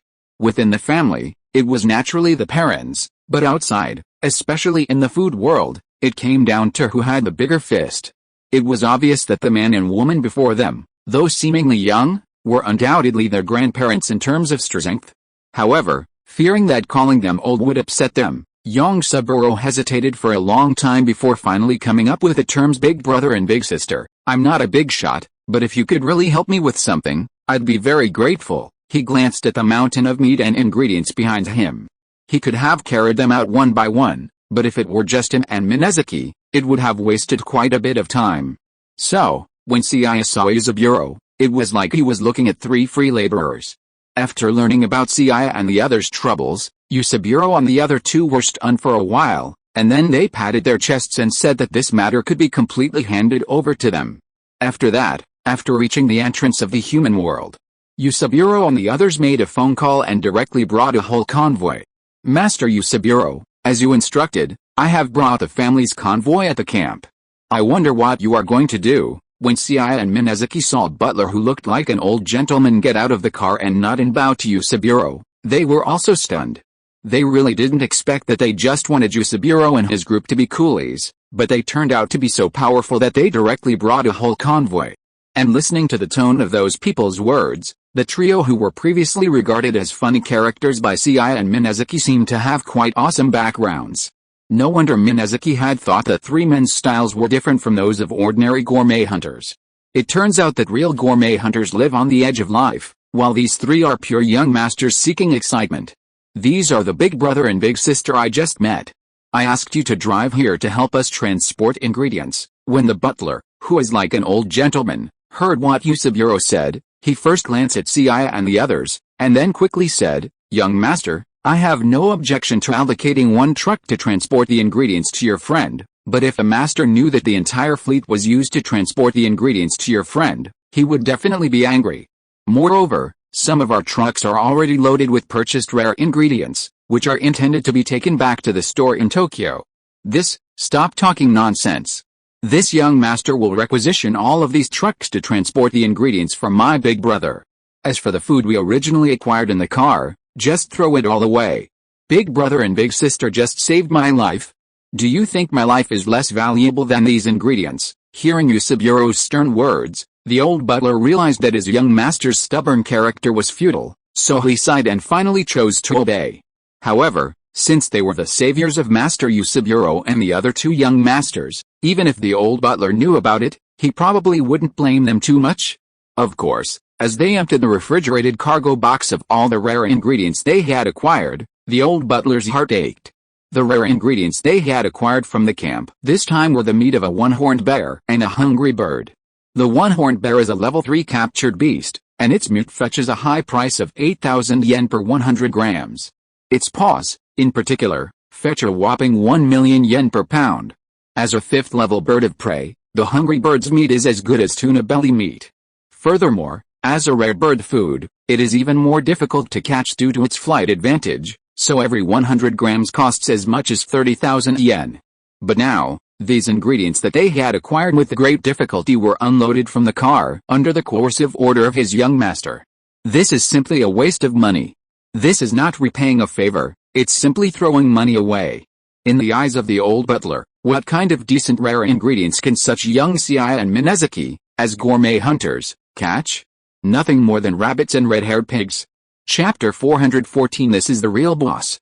While the gourmand rabbit and red-haired pig were also rare ingredients, their quality and grade couldn't compare to the horned bear and hungry bird. The old butler felt his young master's actions were like throwing away the watermelon to pick up sesame seeds. But he was also helpless. If his young master wanted to repay his kindness, what could he do? He had no choice but to find a way to explain the damage to the old master. "Big brother and big sister, just sit here and relax. I'll have them take care of everything. Are you planning on transporting these rare ingredients back to camp or directly to the city? Just ask, and I'll definitely help you." Seeing Yusaburo patting his chest with an air of loyalty, Seiya and Minazuki were stunned. While they had indeed saved Yusaburo and the other two, Seiya and the others saw it as a simple task. However, they hadn't expected these young masters to be even more enthusiastic and interesting than they had imagined. "No need to call me big brother. My name is Winrin Shengzai, so you can just call me Shengzai. If possible, please help us get these rare ingredients to the camp. We don't know the exact value of some of them, so we need to bring them back to the food vendors for expert appraisal. And since there's so much, we plan to sell some of them back at the camp. We'll then compensate you for any losses you've caused." The old butler standing beside Yusaburo was initially dismissive of Shengzai's words. Even Shengzai's promise to compensate for his family's losses seemed absurd to the old butler. The meat of the horned bear and the hungry bird were considered rare and high-end ingredients in the camp. Their losses were astronomical. How could a young man compensate them? However, considering the man had saved his young master's life, he naturally wouldn't say such disrespectful words to his face. "Is the big brother's name Winrin Shengzai? What a nice name. What's the big sister's name?" Ever since witnessing Minazuki's heroic act of dispatching a bat snake with a single blow, Yusaburo had admired Minazuki immensely. The three of them were already well off, and their ambition to become gourmet hunters was simply to look cool and show off. Due to their family backgrounds, their physical fitness had long been superior to that of ordinary people, thanks to their consumption of various exotic ingredients. Otherwise, they wouldn't have been able to escape the bat snake's relentless pursuit for so long. In Yusaburo's opinion, Seiya and Minazuki were truly formidable figures. If they were willing to teach them a few tricks, wouldn't they be a meteoric rise in Tokyo's young master world? Yeko Minazuki? That's a much better name. My name is Yusaburo Kashima, and my family owns a restaurant in Tokyo. Brother Seiya, don't you have a lot of rare and exotic ingredients you don't recognize?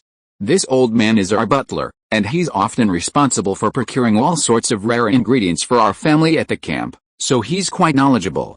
Brother Seiya, maybe he recognizes those ingredients you have. The Yusaburo trio were incredibly resourceful, and since they had truly helped him, Seiya smiled and didn't refuse their kindness. The old butler, standing nearby, sighed upon hearing his young master had taken on another job, and walked over to the Kashima family's helpers, who were constantly loading ingredients onto the truck. Yusaburo and his two companions didn't seem to mind the old butler's departure, instead trying to build good relationships with Seiya and the others, even considering becoming their apprentice. However, the old butler's exclamation startled everyone present. Old Jin, what the hell are you doing?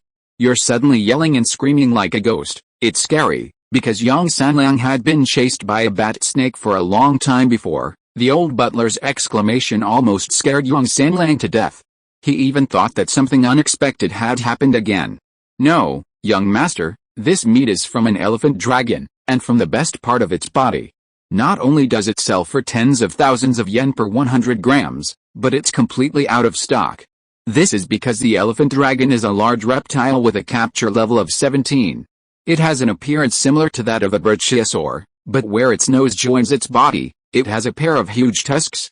Its meat is as fresh and chewy as bird meat, and even when grilled directly, it exudes a most original and mellow aroma. However, the most expensive part is probably its huge tusks, because they can be used as exquisite works of art, so each one costs a whopping 100 million yen, although the capture level of the elephant dragon is lower than that of the mammoth bear. Due to its greater rarity, it is not recorded in the Atlas of Rare Ingredients. However, the old butler had the good fortune to see it at a high-end auction, so he knew about it. What the hell? Those inedible tusks are worth 100 million yen each. It might seem unintentional, but the pain is palpable. When Minazuki heard the butler declare that the dragon's tusks were worth far more than the meat itself, his expression was filled with anguish. They'd assumed that since this was a world of gourmet food, the delicious meat would naturally be more valuable. But they hadn't expected the tusks, so despised as inedible, to be worth even more. Besides the dragon's meat, there's even tiger-striped walrus and the meat of the strange bird gololid, all rare and precious ingredients.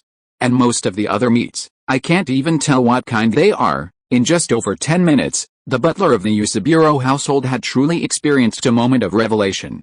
The look he gave Seiya and the others was completely different. This was their young master after all. This wasn't just some crony, this was a truly powerful figure. Although Seiya couldn't even identify most of the rare ingredients his companions had harvested, that didn't stop him from knowing they were undoubtedly exceptional, top-tier ingredients.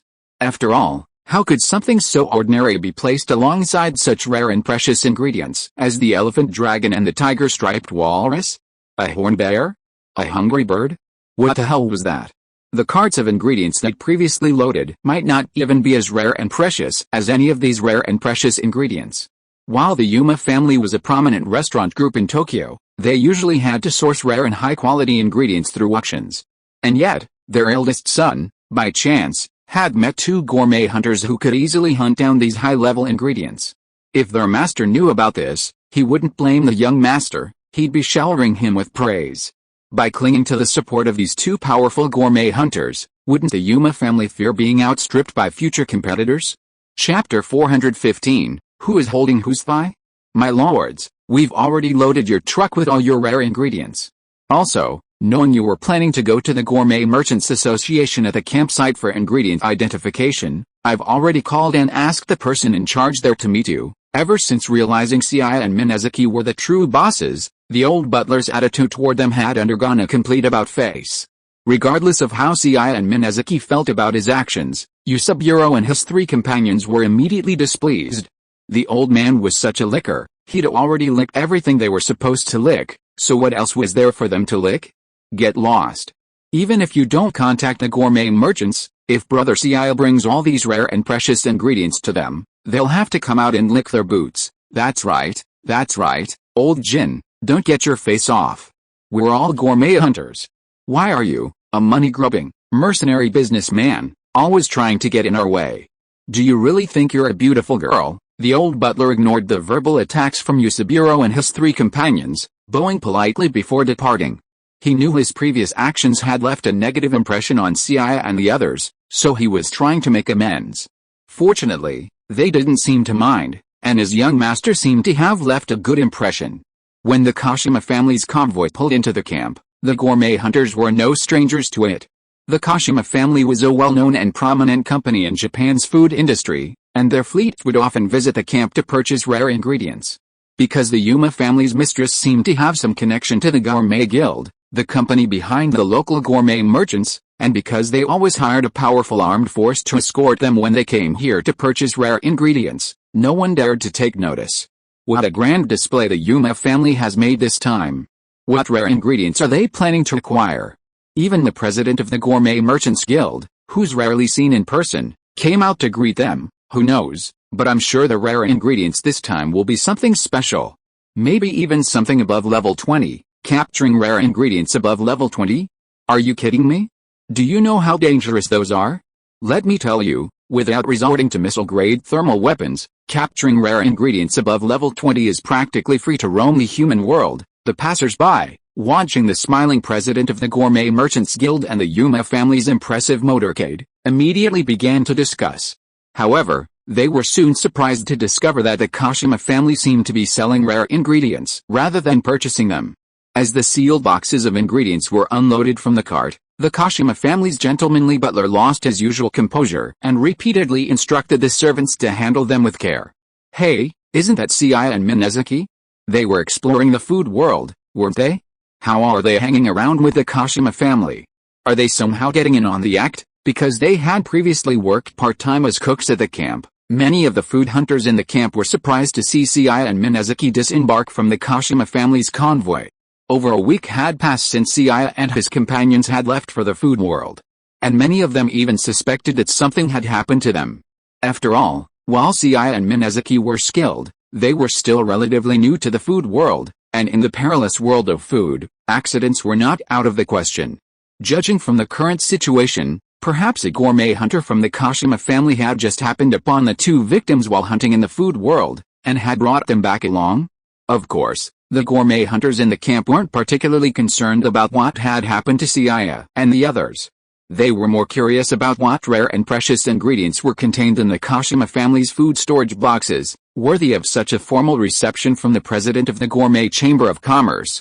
Seiya and his companions had brought back so many rare and precious ingredients, while the Gourmet Chamber of Commerce had limited space. Add to that the sheer number of onlookers, and the president was feeling a bit apprehensive. We can just identify the ingredients here. There's no need for such a fuss. Seiya didn't care about the idea of not showing off his wealth or attracting their attention. He considered it a waste of time to go through so much formality. They had already been away from home long enough. What if when Ren Kingying returned during their absence and saw the restaurant had been closed for half a month? Would she be furious? This, sir, is the owner of these rare ingredients. Since he has decided to identify the ingredients on the spot, then Brother Eugene, you might as well do it. After hearing the reminder from the old housekeeper of the Yuma family, the president of the Gourmet Chamber of Commerce also walked up to Seiya and introduced very politely, I am Eugene Guang, the president of the Gourmet Chamber of Commerce in this camp. Please give me your guidance. Well, you can just call me Seiya. Mr. Eugene, your Chamber of Commerce should have professional rare food appraisers, right? Yes, I heard from Lao Jin before that Mr. Seiya is planning to identify some of the unknown rare ingredients here and sell them, right? If the price is fair, I will sell some of them, and I will choose to take the rest back. After obtaining Seiya's permission, the president of the Gourmet Chamber of Commerce also asked people to open all the food storage boxes on the ground, and asked all the food appraisers in the Chamber of Commerce to come forward to work, even including himself, who soon participated in the work of food identification. The food storage boxes on the ground were all specially ordered by the Kashima family, premium boxes.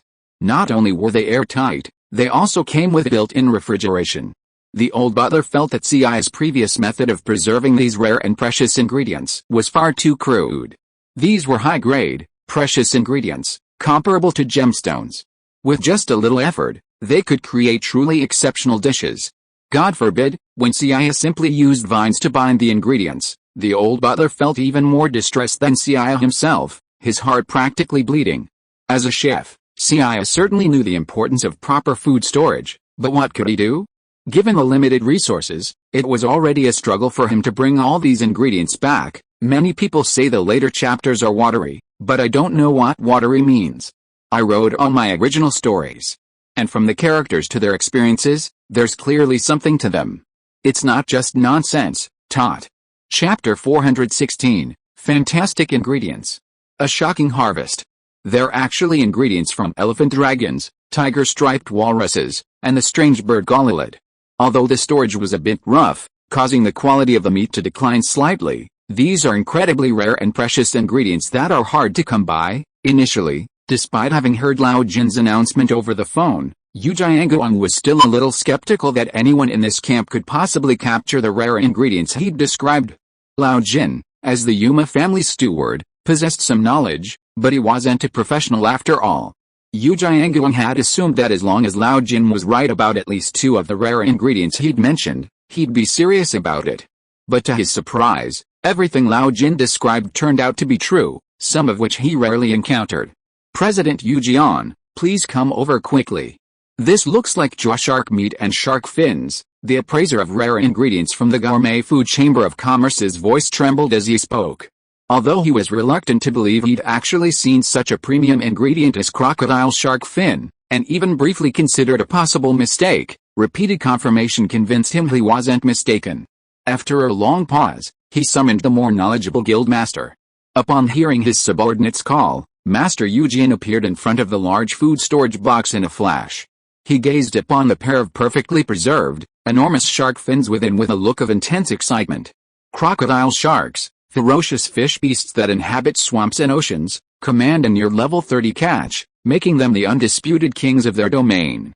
Their jaws can open 180 degrees, and their bite is as formidable as that of sharks and crocodiles, capable of severing even those at level 20 in a single bite. They are truly the king of the swamp. While crocodile shark meat is delicious, its value and rarity are not exactly rare. But crocodile shark fins are something else entirely. An alligator shark only has 2 fins, and even if they were priced at 200 million yen, it would be impossible to buy one. Alligator shark fins are a delicacy far beyond the reach of ordinary shark fins. Even some of the finest restaurants in the world of gourmet food cannot keep up with them for long periods of time. President Tsukimi, please come over here. I can't recognize any of these ingredients. Originally, Tsukimi Hikaru had assumed that alligator shark fins must be the most precious and rare of these rare ingredients. However, upon hearing another employee's humbled voice, he was stunned. The Gourmet Association is a major force in the culinary world, and the gourmet merchants in this camp are merely a branch of the local branch. Even so, to avoid damaging their reputation, the gourmet merchants' rare ingredient appraisers are quite knowledgeable. In this camp, where the average gourmet hunters are relatively weak, this is the first time President Tsukimi has encountered a rare ingredient that even the merchants' ingredient appraisers haven't been able to identify. Hearing about the rare ingredients that even the Gourmet Merchants Guild appraisers couldn't identify, the surrounding gourmet hunters were clearly even more excited. What they had seen and heard today had already opened their eyes. While they didn't know the true extent of these dazzling array of rare ingredients, President Eugene's restless expression was enough to tell that each of these rare ingredients was priceless and rare. When President Eugene approached the food appraiser and looked at the white piece of meat before him, which exuded the aroma of wine, his expression was stunned. The piece of meat stored in the box was clearly the body part of a ferocious beast, and based on its characteristics, President Eugene already had an answer. However, since only a portion of the rare ingredient was found, he turned to Seiya in surprise and asked, Mr. Seiya, may I ask what kind of rare ingredient this meat is from, and where did you find it? This meat is from a species similar to a white pterosaur, which inhabits an island rich in rare ingredients such as alcohol, The rare ingredient Tsukimi Hikaru was referring to was the same white pterosaur that Seiya and his companions had hunted before leaving the gourmet world, so Seiya and his companions were naturally quite impressed. Is that so? So this is really the legendary rare ingredient, the Dionysus dragon. Yes, the Dionysus dragon. It's a dragon that inhabits Dionysus Island. The island it inhabits is often praised as the paradise of wine. The island's environment is uniquely altered, allowing it to produce a large amount of alcoholic ingredients. Simply put, the Dionysus dragon first existed, and only then did the Dionysus Island, hailed as the paradise of wine, gradually emerge. Furthermore, each island is home to only one adult Dionysus dragon, and once a young dragon reaches adulthood, it will independently roam in search of a suitable island to inhabit. Therefore, the Dionysus dragon is not only a rare and valuable ingredient requiring a capture level of 37, but it itself is also incredibly rare, a dream ingredient that can only be found by chance. Seiya understood what Tsukimi Hikaru said. Only one Dionysus dragon exists on an island, and the vastness of the food world makes islands home to Dionysus dragons difficult to find. This, in turn, means that the Dionysus dragon's rarity and value far exceed its capture level. Of course, a capture level of 37 might not be a formidable foe for the local food hunters of the food world, but for those in the human world, it's practically unbeatable. Seiya, no, Mr. Seiya, if possible, could you please sell some of this Dionysus dragon meat to our Chamber of Commerce? As for the price, we can offer 1 million yen per 100 grams. The market price of Dioscorea is generally 300,000 yen per 100 grams, but Tsukimi Hikaru knew that for such a priceless, dreamlike ingredient, the market price was always a guide. Although the price he offered was almost 3 or 4 times the premium, Tsukimi Hikaru wasn't the least bit worried about not being able to sell it. There were too many wealthy people in this world, and this kind of rare and high-quality ingredient was even rarer in the human world. Even with such an outrageous price, he was confident he could easily sell it. Upon hearing Tsukimi Hikaru's purchase price, Seiya and Minazuki were stunned. 1 million yen per 100 grams, that meant 10 kilograms was 100 million yen. While the amount of Dioscorea they brought back wasn't huge, it was still around a few hundred kilograms. If they sold it all, it would be worth billions of yen. Chapter 417, Seiya, this time I really got rich. Lord Seiya, if possible, please also sell some of the Dionysus dragon meat to the Kashima family. We will buy it for 1.2 million yen per 100 grams, although the old butler had never heard of the Dionysus dragon. As a shrewd old man, he understood that a rare ingredient that even the president of the Gourmet Merchants Association, Mitsuru Tsukimi, was so excited and willing to pay such a high price must be something rare and invaluable. The Kashima family had plenty of money. After all, in the culinary world, the catering conglomerates were the true leaders.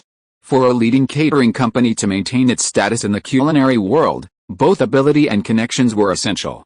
Procuring rare and precious ingredients beyond the reach of ordinary people was a way to demonstrate connections and ability in this culinary world. With quality ingredients, who would worry about talented chefs not joining their group? And with quality ingredients and chefs, who would worry about not being able to create dishes that would stand out from the crowd? Rare ingredients could attract talented chefs, enhancing their culinary skills and reputation. Groups like the Kashima family, on the other hand, recruit and employ outstanding chefs to maintain their position and status in the industry. Old Jin, you old bastard, you're actually playing that game. Mr. Seiya, our Chamber of Commerce can offer you 1.3 million yen per 100 grams. We sincerely want to work with you, and I can even apply to headquarters to make you a VIP member of our Gourmet Association. From now on, you'll receive certain benefits and discounts, both in the human world and in the culinary world. The old butler had been about to raise the price, but when he heard Tsukimi Hikaru's additional conditions for Seiya, he could only sigh in frustration. The Kashima family might be considered a leader in the human world, but they were nothing compared to a behemoth like the Gourmet Association in the culinary world. They couldn't offer the VIP status offered by the Gourmet Association, and any further price gouging would indirectly offend the Gourmet Association, the company behind the Gourmet Association. As Tsukimi Hikaru and the old butler traded prices, the onlookers were stunned. They'd never seen, let alone heard of, a rare ingredient priced at 1 million yen per 100 grams. Furthermore, The price was so outrageous that the president of the Gourmet Merchants Association and the Kashima family's butler were fighting fiercely over it, and they were all saying they'd never seen anything like it. Honestly, not only the onlookers, but even Seiya, the person involved, was a bit stunned when he saw the Dionysus dragon meat in the ingredient box. He'd only thought the white pterosaur, also known as the Dionysus dragon, was a bit special, but he had never imagined it could fetch such a high price. Seiya couldn't possibly take all of the dozens of tons of rare ingredients home. Even if his family owned a restaurant, it would take forever to consume them all. So, after negotiation, Seiya decided to keep about 10% of the total, including the alligator shark's most valuable fins, about 50% of the Dionysus dragon meat, and a variety of other miscellaneous ingredients. Of the 90% that Seiya sold, the gourmet merchants took 70%, and the Kashima family bought 20%. To compensate for the losses incurred while delivering food to the Kashima family, Seiya generously gifted them 10 kilograms of Dioscorea dragon meat.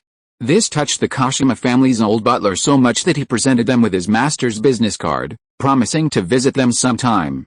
With 90% of the rare ingredients sold, Seiya and his team's assets skyrocketed to over 5 billion yen.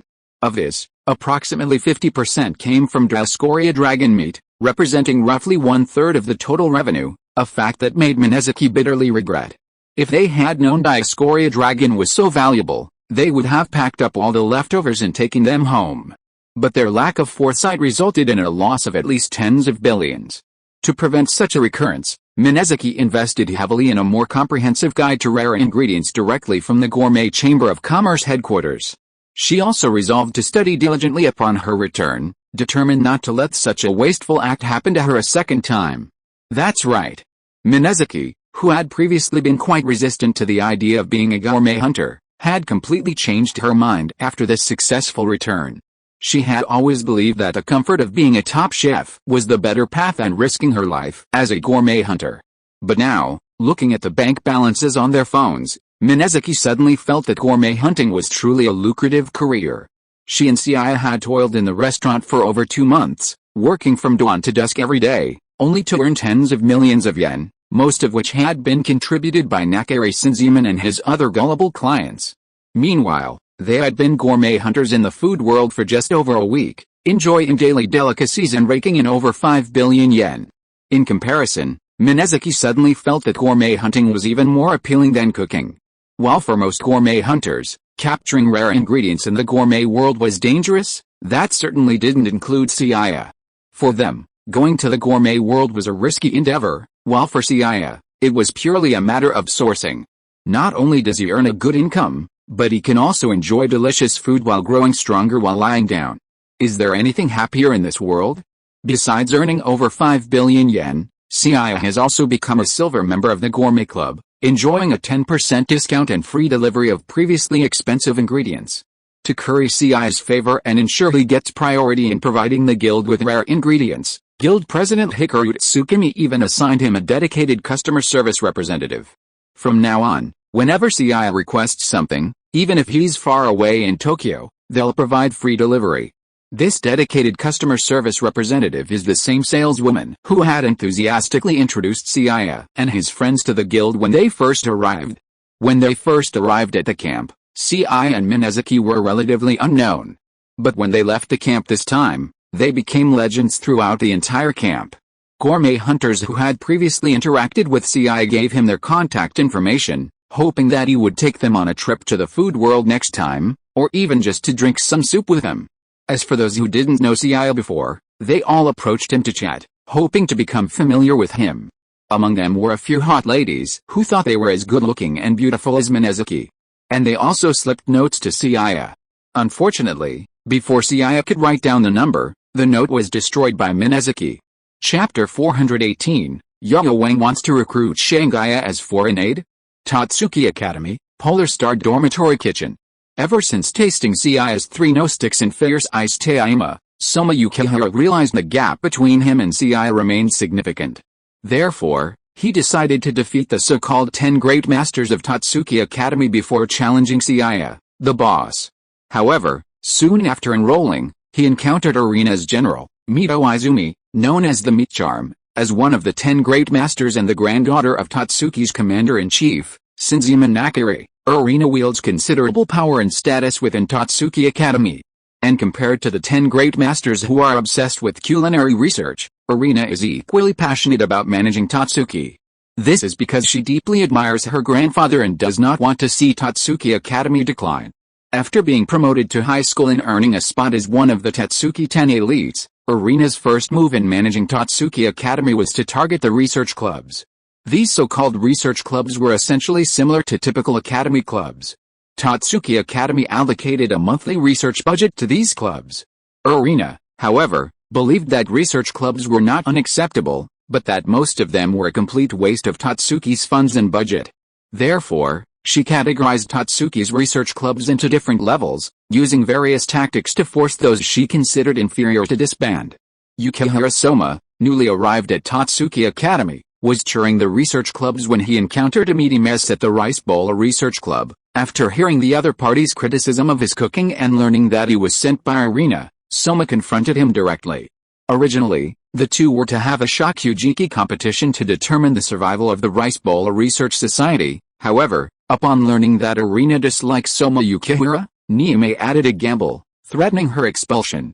She also backed down, changing the competition to rice bowls with meat as the main ingredient. Niume earned this title because she is a master of meat dishes.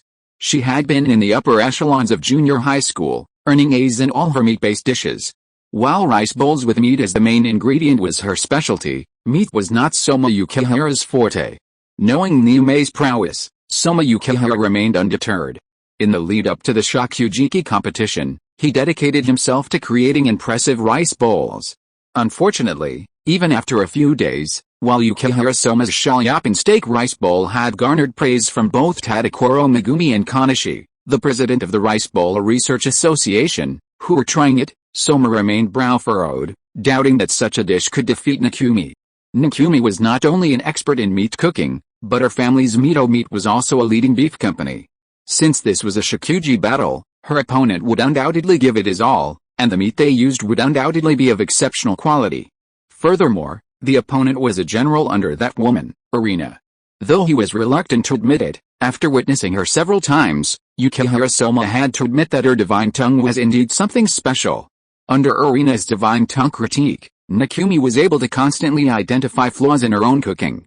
Relying solely on Shoryuken steak to defeat this formidable foe would be no easy task.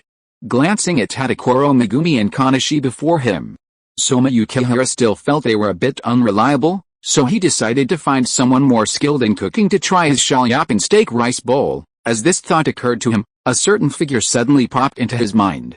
So you want me to go to Tatsuki Academy, taste your rice bowl for you, and give you some advice? Seiya, who had just returned to Tokyo from his culinary career, and even just arrived home, before his restaurant officially opened, received a call from Soma Yukihira. If possible, I'd go back directly to see you, but you should know, Tatsuki Academy is a boarding school, and leaving while you're still enrolled isn't easy. I'm not your match yet, but since you haven't been to Tatsuki yet, aren't you curious about who the Tsuki-10 are? Let me tell you something, there's one of them in my dorm, and his rank is even higher than that guy, Arina Nakiri. The people in Polar Star Dormitory in Zyaoxi listened to what Soma Yukihira said beside them with surprised expressions. Although the time of contact was not too long, they had fully witnessed Soma Yukihira's strength and cooking talent during this period. Even before, when Soma Yukihira learned that Aishiki of Polar Star Dormitory was the 7th among the 10 outstanding students of Tatsuki, he had a cooking duel with the other party using Spanish mackerel dishes. The members of Polar Star Dormitory all knew that in that duel, although Aishiki did not use his full strength, so he only tied with Soma Yukihira, Aishiki had a very high opinion of Soma Yukihira. And even when facing Aishiki, the 7th among the 10 outstanding students of Tatsuki, Soma Yukihira did not show any fear or surrender. But in the phone call that Soma Yukihira just made, Polar Star Dormitory could vaguely hear that Soma Yukihira seemed to think that he was not the opponent of the other party at this stage. Even Yukihira Soma, who hadn't conceded a defeat to Aishiki and Arina, now had the person on the phone convinced. This naturally piqued the curiosity of the members of Polar Star Dormitory.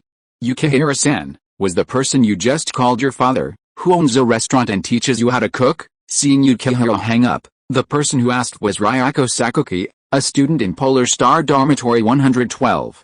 Although she, like Yukihira and the others, was a member of the 92nd class of Tatsuki, she had the air and figure of an older sister, a red-haired, striking beauty. Earlier, during his self-introduction, they had heard Yukihira mention that his family owned a restaurant and that his culinary skills were largely influenced by his father. The Polar Star Dormitory members didn't know who Yukihira Soma's father was, but they assumed that a chef as talented as Yukihira must be a formidable figure. Although I also want to try Dad's food, but he's away on a business trip.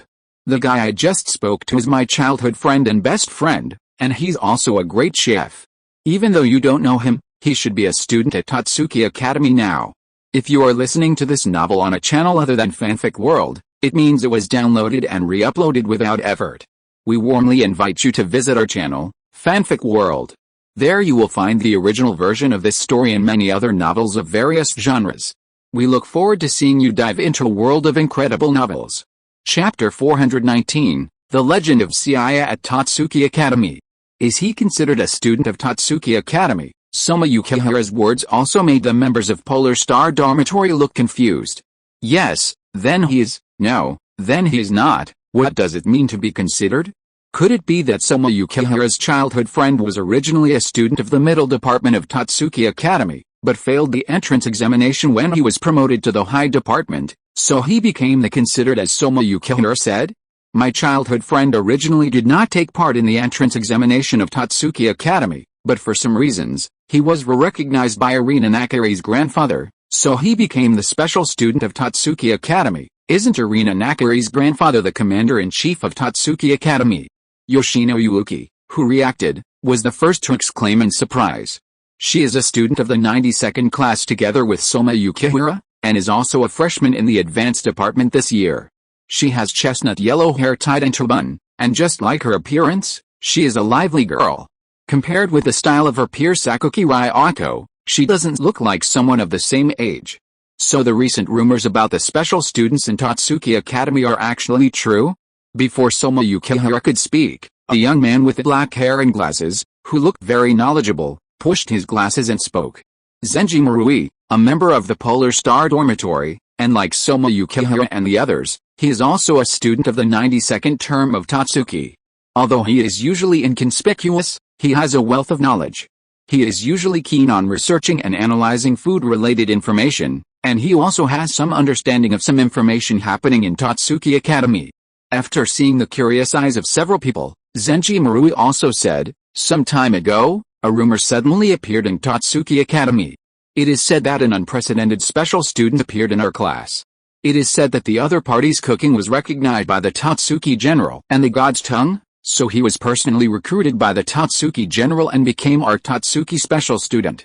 Because there was no precedent for this in Tatsuki, and no one in Tatsuki had ever seen this so-called special student, many people believe that it was just a rumor. But now, when Marui Zenji turned his attention to Yukihira Soma, the other members of Polaris Dormitory thought the same.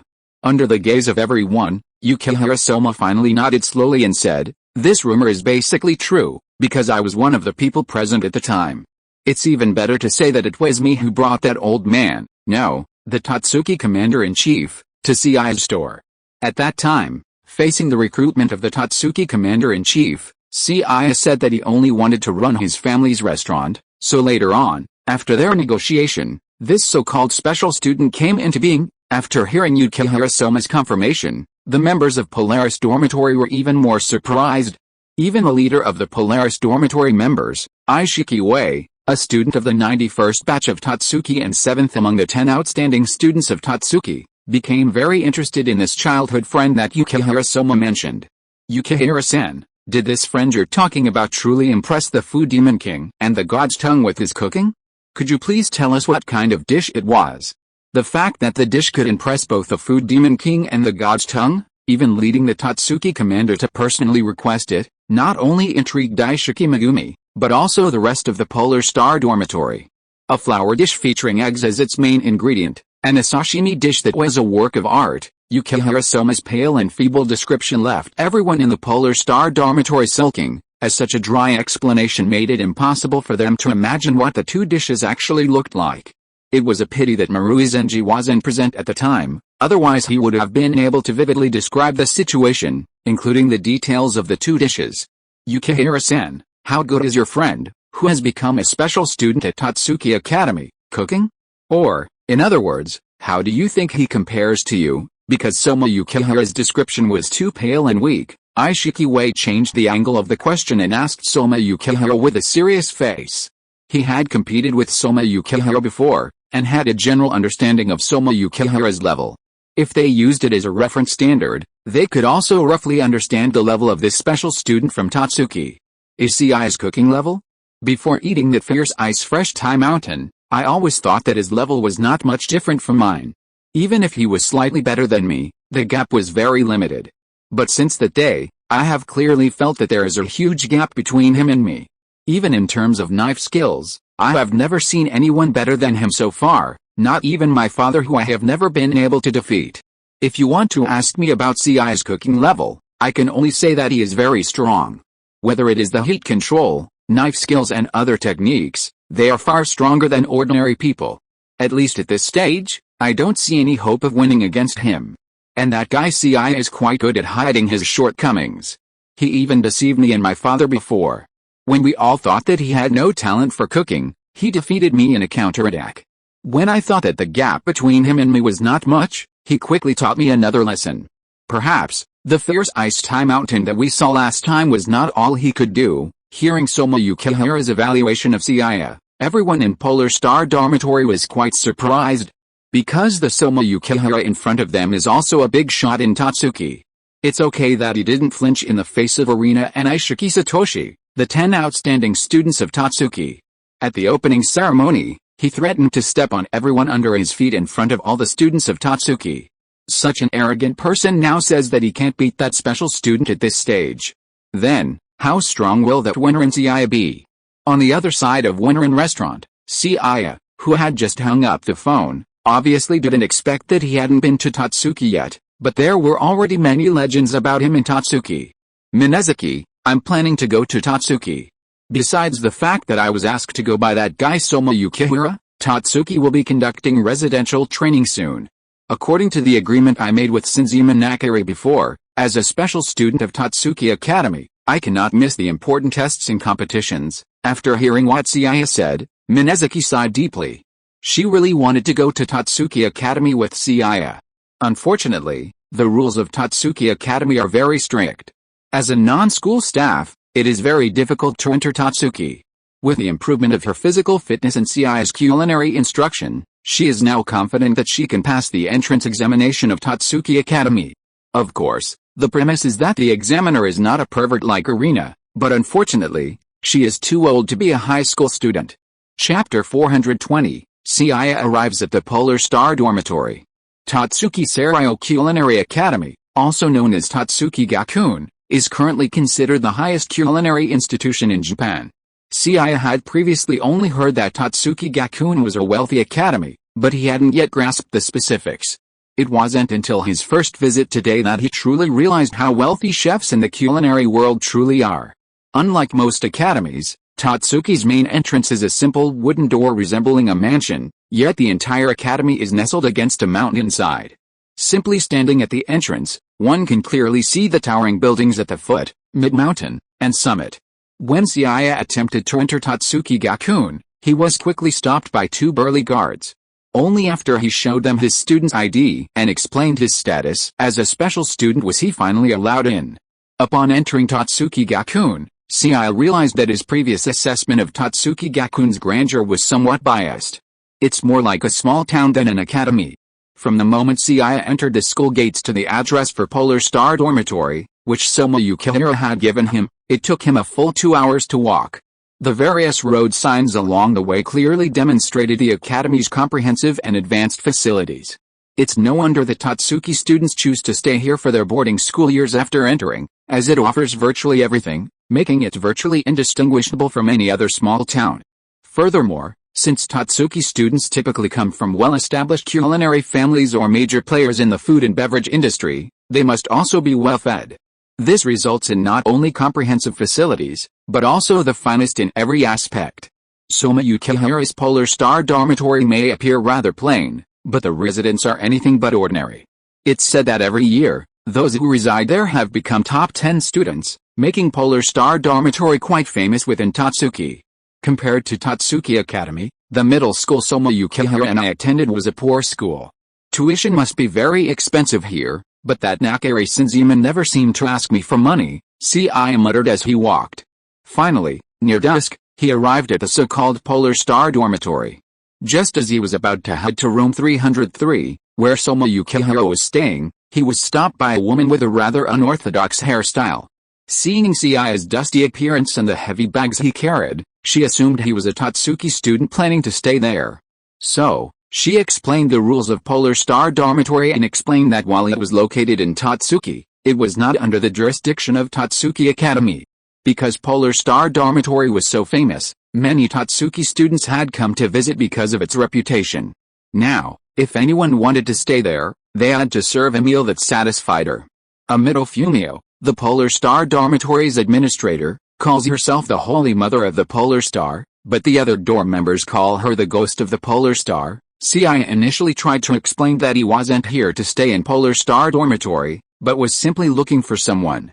But as the sun set over the mountain, he suddenly realized that returning home or finding another place to live at that hour was unlikely, so he ultimately decided to accept Fumio's move-in test. As night fell, the Polar Star Dormitory members who had been attending classes began to return. As soon as they entered Polar Star Dormitory, they were greeted by the rich aroma of meat and the sight of Fumio feasting heartily at the dining table. "Granny Fumio, whose food are you eating?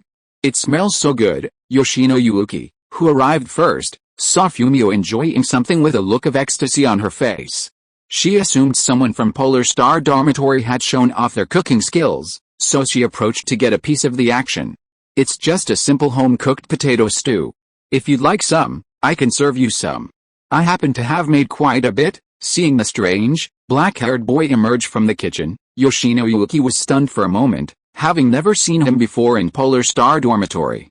But she quickly put her doubts aside. The aroma of meat filling the air was simply too tempting. Although she wanted to be polite, she ultimately couldn't resist the allure of delicious food and accepted Seiya's offer. Seiya's potato stew was truly a typical home-cooked dish. If anything, it was his masterful control of the heat, resulting in perfectly tender potatoes and juicy, flavorful beef that was thoroughly seasoned. Of course, if that were all, it wouldn't have garnered such praise from Grandma Fumi, a veteran of fine dining, and Yoshino Yuuki, a top student at Tatsuki. Much of this was due to Seiya's use of special spices sourced from the gourmet world and rare meats. "Young man, the meat used in your potato and beef stew isn't just ordinary beef, is it?" Granny Fumihiro, the manager of the Polar Star Dormitory and a veteran of the cuisine of the 10 great masters of Tatsuki, didn't realize it at first, but after a few more bites, she finally discovered the secret to Seiya's cooking. "The beef in this potato and beef stew isn't just ordinary beef, it's a rare and exotic kind of beef." Bang! Seiya hadn't even finished his words when Yuki Yoshino, who had been happily tucking into her spoonful, dropped her spoon in shock. "Rare and exotic ingredients? Aren't those the dream ingredients that only the 10 great masters of Tatsuki receive a certain quota of each month? Using such rare and premium ingredients in an everyday dish like this? You're not going to charge me for this meal I'm eating now, are you?" Looking at the expression on Yoshino Yuki's face that seemed to be afraid of being blackmailed, Seiya couldn't help but feel a burst of laughter. "Don't worry, since I took the initiative to invite you to taste it, it's naturally free." Seiya's affirmative words made Yoshino Yuki breathe a sigh of relief, and then she looked at Seiya puzzledly and said, "By the way, classmate, are you the eldest son of that family? Do you usually use rare ingredients to cook your dishes? Is it so luxurious?" Hearing Yoshino Yuki's question, Granny Wenksu on the side rolled her eyes and looked at the girl next to her and said, "It turns out that after all this time, you didn't know him. Seeing you eating so happily just now, I thought you knew him." Granny Wenksu's words made Yoshino Yuki stick out her tongue embarrassedly, and then she asked, "Then Granny Wenksu, who is he?" Chapter 421 Shengaya, you really are a young master from somewhere, right? Seeing Yoshino Yuki, who didn't even know her, enjoying such exquisite cuisine for free, Granny Fumio said with a hint of annoyance, "He seems to be a student at Tatsuki, too. The dish you're eating is what he used for his admission assessment. As for his name, Granny Fumio had been about to introduce Seiya, but quickly realized she hadn't asked for his name. Looking at the two intriguing people before him, Seiya smiled slightly and just started to say, "My name is Seiya, you're finally here. What are you eating? It smells so good." Seiya was about to introduce himself, but was suddenly interrupted by an excited voice. Then, a red-haired boy appeared. The communal dining table at Polar Star Dormitory was quite lively today. Besides Granny Fumio and Yoshino Yuuki, Soma Yukihira, Ryako Sakuki, and the others soon returned. Because it was dinner time, Seiya cooked a massive pot of potato goulash, allowing the returning Polar Star Dormitory members to enjoy his creations. After a round of introductions, the Polar Star Dormitory members learned that Seiya was Soma Yukihira's childhood friend, the special student of Tatsuki. Hearing is believing. "Nice to meet you. As Yukihira-kun said, you're a truly amazing chef. My name is Aishiki K, and I'll be grateful for your guidance." After tasting Seiya's potato goulash, Kei realized that Soma Yukihira's words were true. This seemingly simple dish, with its use of rare ingredients as the main ingredient, even rivaled the cuisine of the 10 masters of Tatsuki. While the unique ingredients added significant value, Kei understood that this was merely Seiya's casual experiment, a testament to his skill. "My name is Yoshino Yuuki, and by the way, Wenrin-kun, can I have another bowl?" Hearing the energetic girl's words, the purple-haired older sister beside her couldn't help but tap her on the head and apologize to Seiya. "I'm sorry, Yuuki is always like this. And my name is Sakuki Ryako, and I'm grateful for your guidance, Wenrin-kun." It's not surprising that Yoshino-kun feels that way. After all, this is a dish made with rare ingredients, high-quality ingredients I've only heard of but never seen before. Ibusaki-shun, his eyes covered by cherry-pink curls, was usually taciturn, but now he was visibly excited. Indeed, most Tatsuki students have heard of rare ingredients, but they've never seen them in person, let alone cooked or eaten them. They're truly the legendary special students, right? "And my name is Marui Zenji, and I'm also a resident of Polar Star Dormitory. I'm grateful for your guidance." Looking at the group of protagonists in front of him, it took Seiya a few minutes to remember their names and appearances. There was no way he hadn't watched much of the anime Food Wars. Shokugeki no Soma before, and the gap was too long. Although he had some impression of the people in front of him, Seiya couldn't remember anything about their plots and experiences. "What about this classmate? What's your name?" The members of Polar Star Dormitory had basically finished introducing themselves, and Seiya found that there was a blue-haired girl who looked very shy sitting in the corner, so he couldn't help but ask softly, "Please give me more guidance. My name is Tadakoro Megumi, nice to meet you." Seeing the girl's timid look, Seiya also understood that the other party was probably shy or not good at socializing, so he smiled and said, "Tadakoro, classmate. I'm nice to meet you too. My name is Wenrin Seiya. Since I'm from China, I'm used to being called by my first name instead of my last name, so you can just call me Seiya." Since everyone is of the same age, and the members of Polar Star Dormitory are all quite good-natured, Seiya quickly became friends with these people. "What? You said that the beef used in Seiya's dish is a very rare and high-quality ingredient? Seiya, you're not going to use all the high-quality beef I asked you to bring for this beef stew with potatoes, are you?" Yukihira Soma's words immediately drew the attention of the other members of Polar Star Dormitory to Seiya. Rumors of Yukihira Soma's upcoming Shokugeki competition with Akumi had been circulating in Tatsuki for the past few days, so they were naturally aware of it. The topic of this Shokugeki competition was rice bowls with meat as the main ingredient. While seemingly a rice bowl competition, it was actually a meat cuisine showdown. After all, the quality of the meat and the way it was prepared directly determined the bowl's flavor. Yukihira Soma had been researching Shoryuken steak, but after numerous attempts, he found it difficult to defeat Mikumi, whose family owned meat products, with just ordinary beef. Since he was boarding at Tatsuki, Yukihira Soma couldn't leave the house freely, so he asked Seiya to come and help him taste the food and, at the same time, to procure some high-quality meats. This is also one of the reasons why Seiya came to Tatsuki with so many bags. The reason why Soma Yukihira is so nervous now is actually because he is worried that Seiya is too wasteful and will directly consume all the meat ingredients brought for him. After all, ingredients are not only needed for the competition, but he has also consumed a lot of meat in the past few days of researching rice bowl dishes. He had heard it before. Although Seiya did not disappoint his expectations and brought very high-quality meat, he invited so many people from Polar Star Dormitory to dinner today. Can the high-quality ingredients he brought really withstand such waste? Don't worry, although the beef used in this potato beef stew is indeed a rare ingredient, it is just ordinary stuff for me. The beef I prepared for you is of higher quality, and you don't have to worry about consumption. Even if it is not enough, I will ask Minazuki to send more from the restaurant. After hearing Seiya's solemn assurance, Soma Yukihira breathed a sigh of relief, while Ryako Sakuki and other members of the Polar Star Dormitory beside him were shocked and fell to their knees. Practicing with rare ingredients, and without worrying about consumption, when Seiya-kun, you really are a super young master from that place. Looking at the shocked faces of the Polar Star Dormitory members, Soma Yukihira was completely bewildered.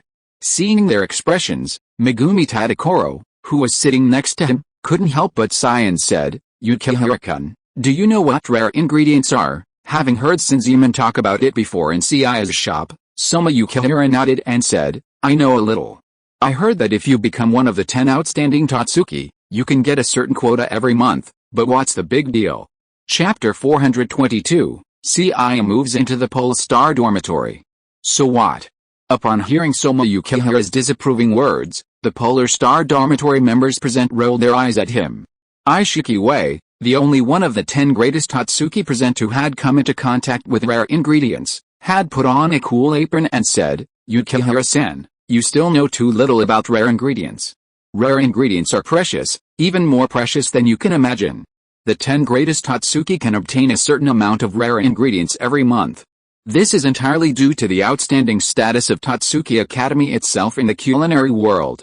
Moreover, even the 10 greatest Tatsuki cannot afford to use rare ingredients to research new dishes casually. Because even for the 10 greatest Tatsuki, the amount of rare ingredients we can obtain each month is very scarce. As soon as Ishiki Wei finished speaking, Yoshino Yuki beside him also said, my wish is to cultivate a Polaris chicken like the French breast chicken. Even breast chicken is only comparable to the lowest grade chicken ingredients among the rare and precious ingredients. So-called rare and precious ingredients aren't something you can buy just by having money, they require a certain status and position in the culinary world. Listening to the Polaris Dormitory members' comments, Soma Yukihira finally understood that these rare and precious ingredients were indeed quite impressive. However, he soon became confused again, because as far as he knew, Seiya wasn't some wealthy young man, his family just ran an ordinary family restaurant like theirs. In terms of family background, he and Seiya were probably the most ordinary of the people in Polaris Dormitory. Because the families of Megumi Tadakoro and Ryako Sakuki both owned very famous high-end restaurants, otherwise they wouldn't have been able to send them to Tatsuki.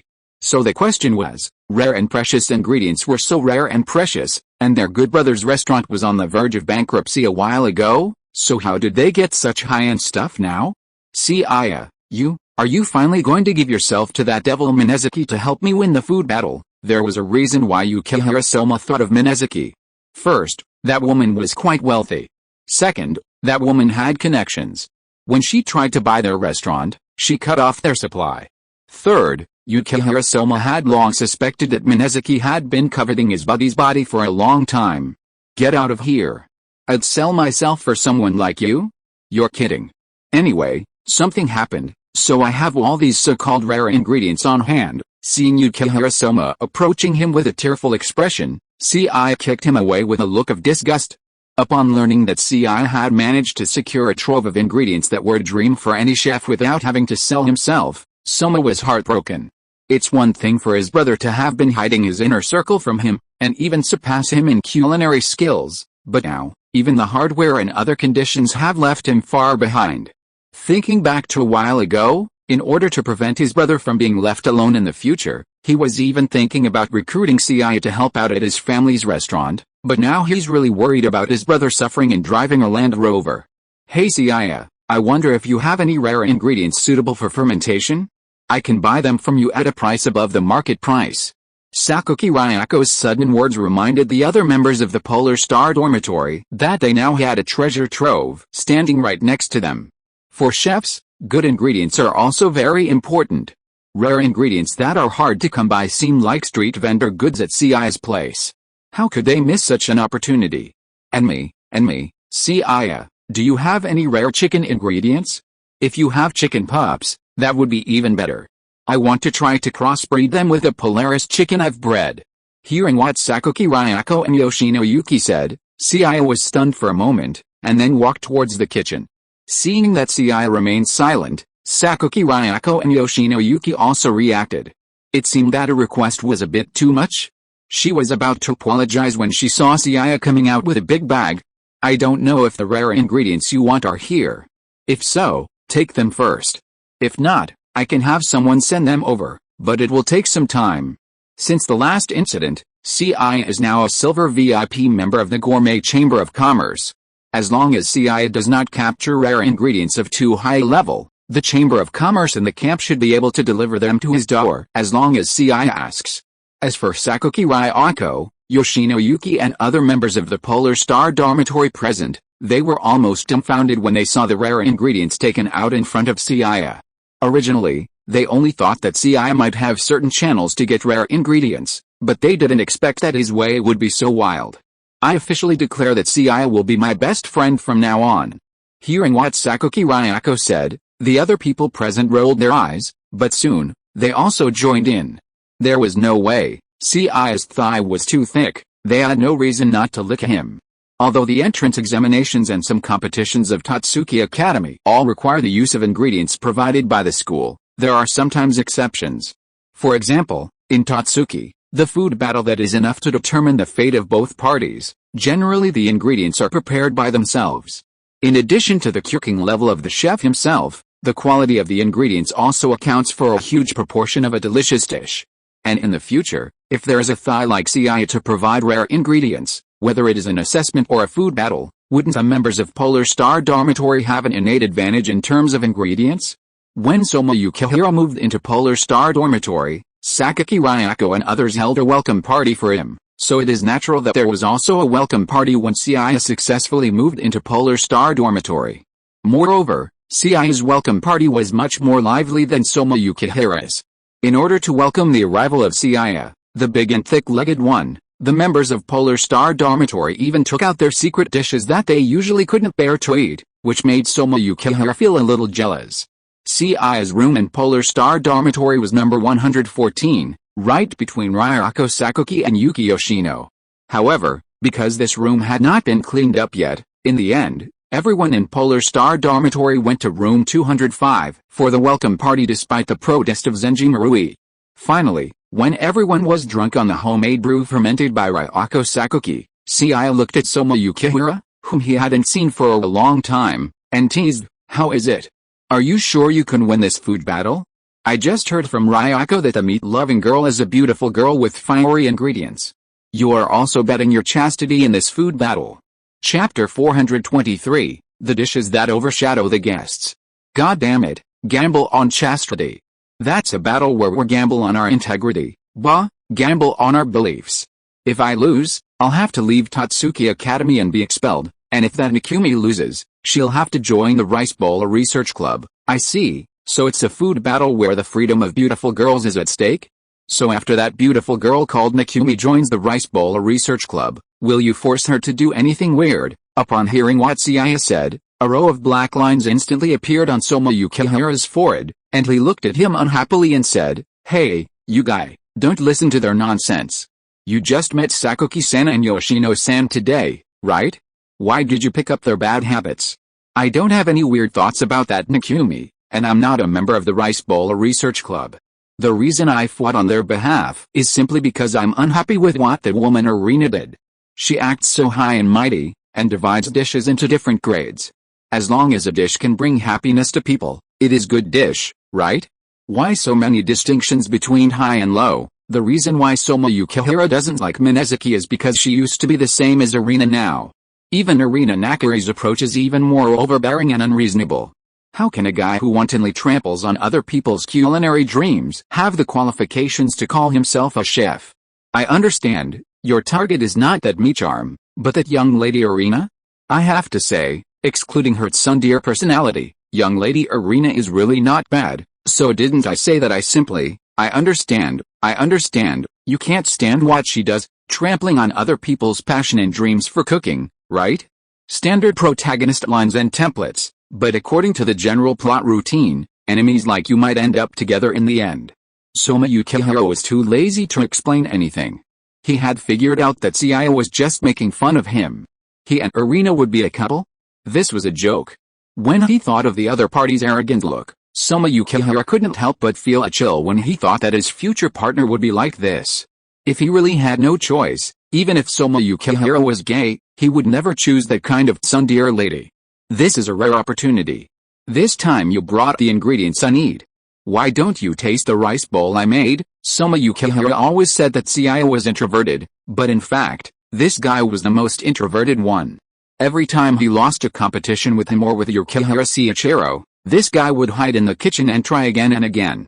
Now that Seiya, the food inspector, has arrived and the good ingredients are already there, how could he not be itchy? So after just 30 minutes, a steaming shalyapin steak rice bowl was placed on the table in front of Seiya. Shalyapin steak, it said, was invented by a singer named Shalyapin who suffered from toothache. To satisfy his craving for a tender steak, Shalyapin steak was created. Seiya excelled at his homegrown garden cuisine, but as he'd said before, to stay victorious in battle, he also had some knowledge of cuisines from other regions. Upon seeing the rice bowl served by Soma Yukihiro, Seiya recounted the dish's origins with unwavering detail. Using chopsticks, he plucked a golden fried piece of steak from the bowl and placed it in his mouth, then slowly closed his eyes to savor the flavor. The texture of the steak is truly exceptional. Crispy and delicious on the outside, the meat beneath the golden coating is tender and juicy, and exudes a unique aroma. When preparing the steak, you should have coated it with chopped onions and used them to make a sauce for the sauce. This modified shalyapin steak rice bowl is truly unique in flavor, but seeing that Seiya could tell how he prepared the steak in one bite and gave a good evaluation, Soma Yukihiro just showed a smile on his face, but was interrupted by Seiya's sudden "but." No, this guy is talking with a big breath, right? What's the but? Just say it. Seiya first picked up a piece of steak in the bowl again, and then looked at the rice in the bowl. He couldn't help but look at Soma Yukihiro and said, "But have you forgotten the meaning of rice bowl? What do you mean? Is there something wrong with my preparation of steak?" Hearing Soma Yukihiro's puzzled question, Seiya sighed and shook his head and said, "What I mean is, are you too obsessed with a victory over the meat fairy, so you have forgotten the priority?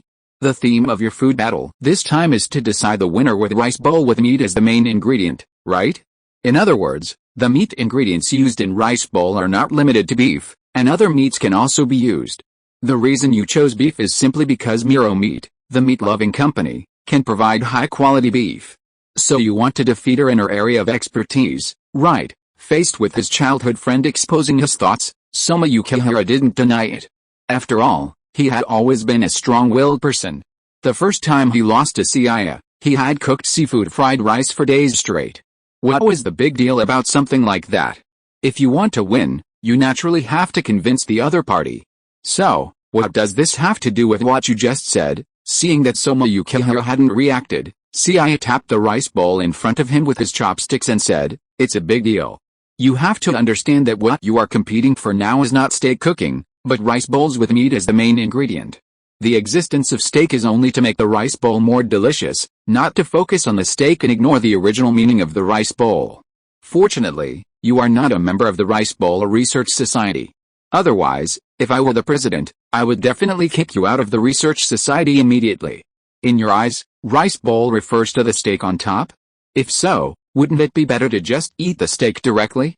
What's the point of rice?" Seiya's words made Soma Yukihiro stunned. He was completely powerless to refute Seiya's words, and looked at his hands in annoyance.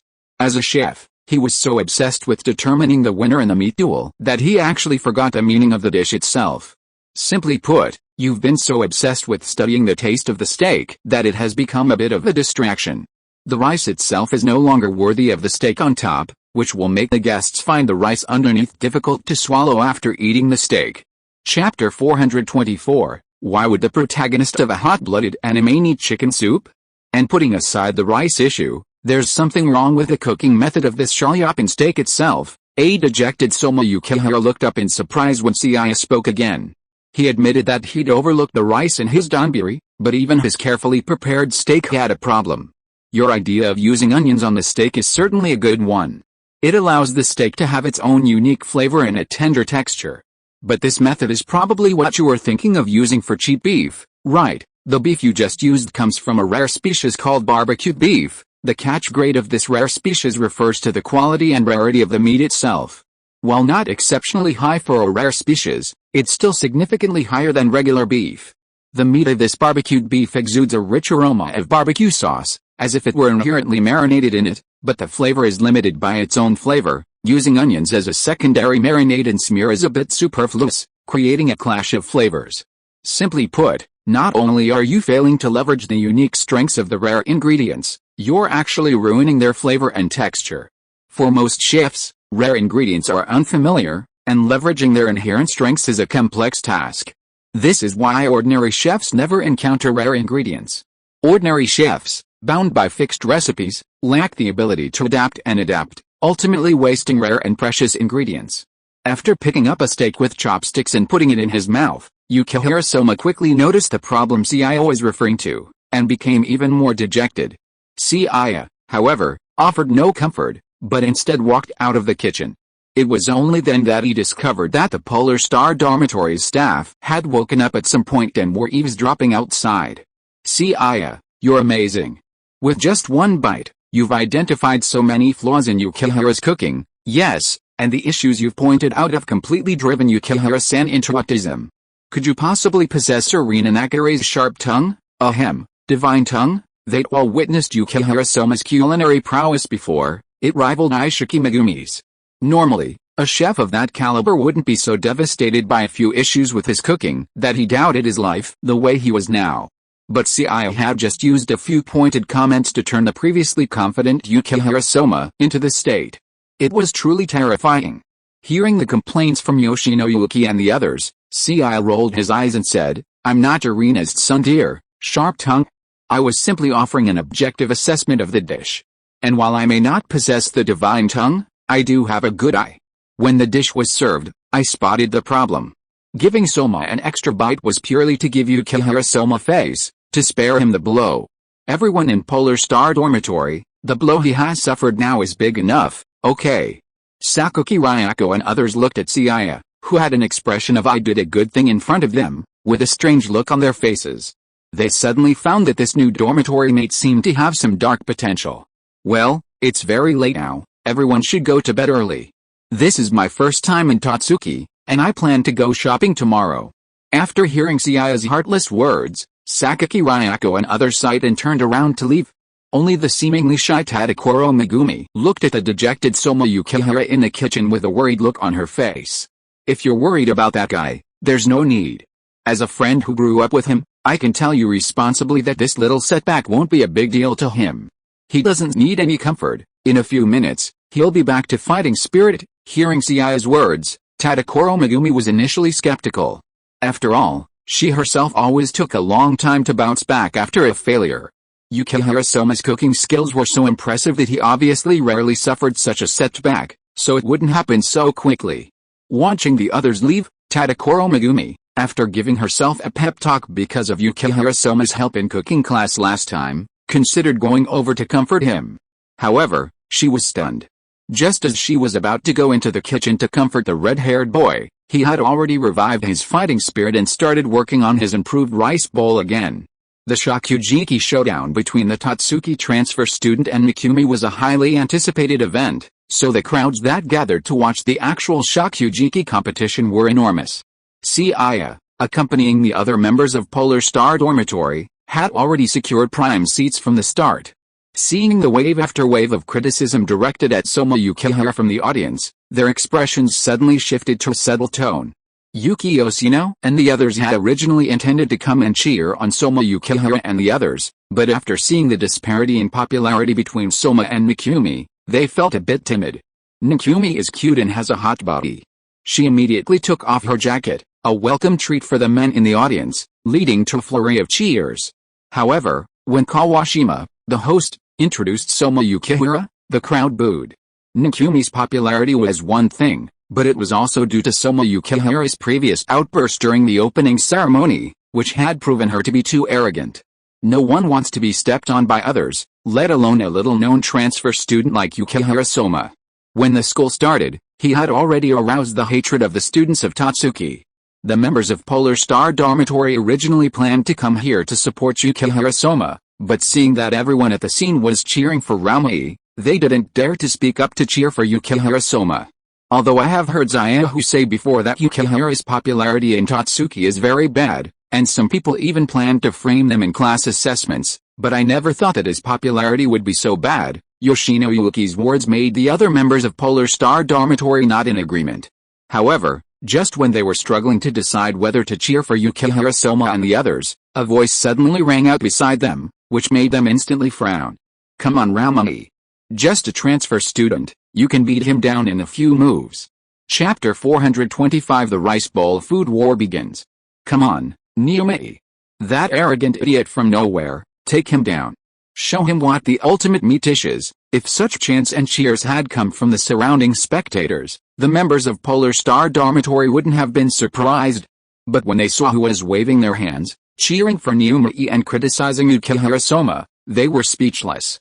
Seiya, aren't you Yukihira's best friend from childhood? Why aren't you cheering for your friend now, but are you frantically checking in for his opponent? Do you know Niomei too, and are you closer to her than you are to Yukihira? Sakaki Ryako was genuinely puzzled. Weren't they here to support Yukihira Soma? It would have been fine if they hadn't supported him due to the pressure of the situation, but how could this be considered betrayal? Besides, it's okay if they betrayed, but weren't Seiya and Soma Yukihira close friends who grew up together? Now that they betrayed so quickly, it's a bit too much. Norime? Before coming to Tatsuki, I didn't even know her. Before that, I didn't even know whether Nirume was a man or a woman. Then why did you cheer for Nirume? In line with a good quality of asking questions when you don't understand, Yoshino Yuki asked with a puzzled look. Isn't this nonsense? Look, so many people here are cheering for Ramai. What if I cheer for that guy Soma at this critical moment and others think we are in the same group? He is on the stage for the food battle, and other people can't do anything to him, but I will be at risk of getting beaten. Marui Zenji expressed his understanding of what Seiya said, but soon he was puzzled again. In that case, why don't you just watch the game quietly with us? Why do you have to cheer for the opponent? You don't understand this, right? This wave of operations of mine is called reverse poison milk, and doing so can in turn motivate our fighting spirit. Of course, there is a second reason, that is, the two sides of the food battle now, one is your bad friend, and the other is a beautiful dark-skinned hottie. If it were you, who would you cheer for? After hearing Seiya's explanation, the members of Polar Star Dormitory and others instantly frowned. It was obvious that the second reason was the key point. Soma Yukihira is so lucky to have a close friend like you. I see, Seiya, it seems like you're just like any other guy.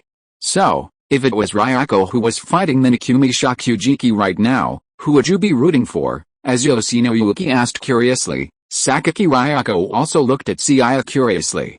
Of course it would be Ryako-san. After all, we know each other, so I'd definitely support my friend. Sakaki Ryako smiled at Seiya's answer, expressing her satisfaction. What if it was me fighting the Nikumi Shakugeki? Would you be rooting for me too? After hearing Seiya's answer, Yoshino Yuki asked excitedly again.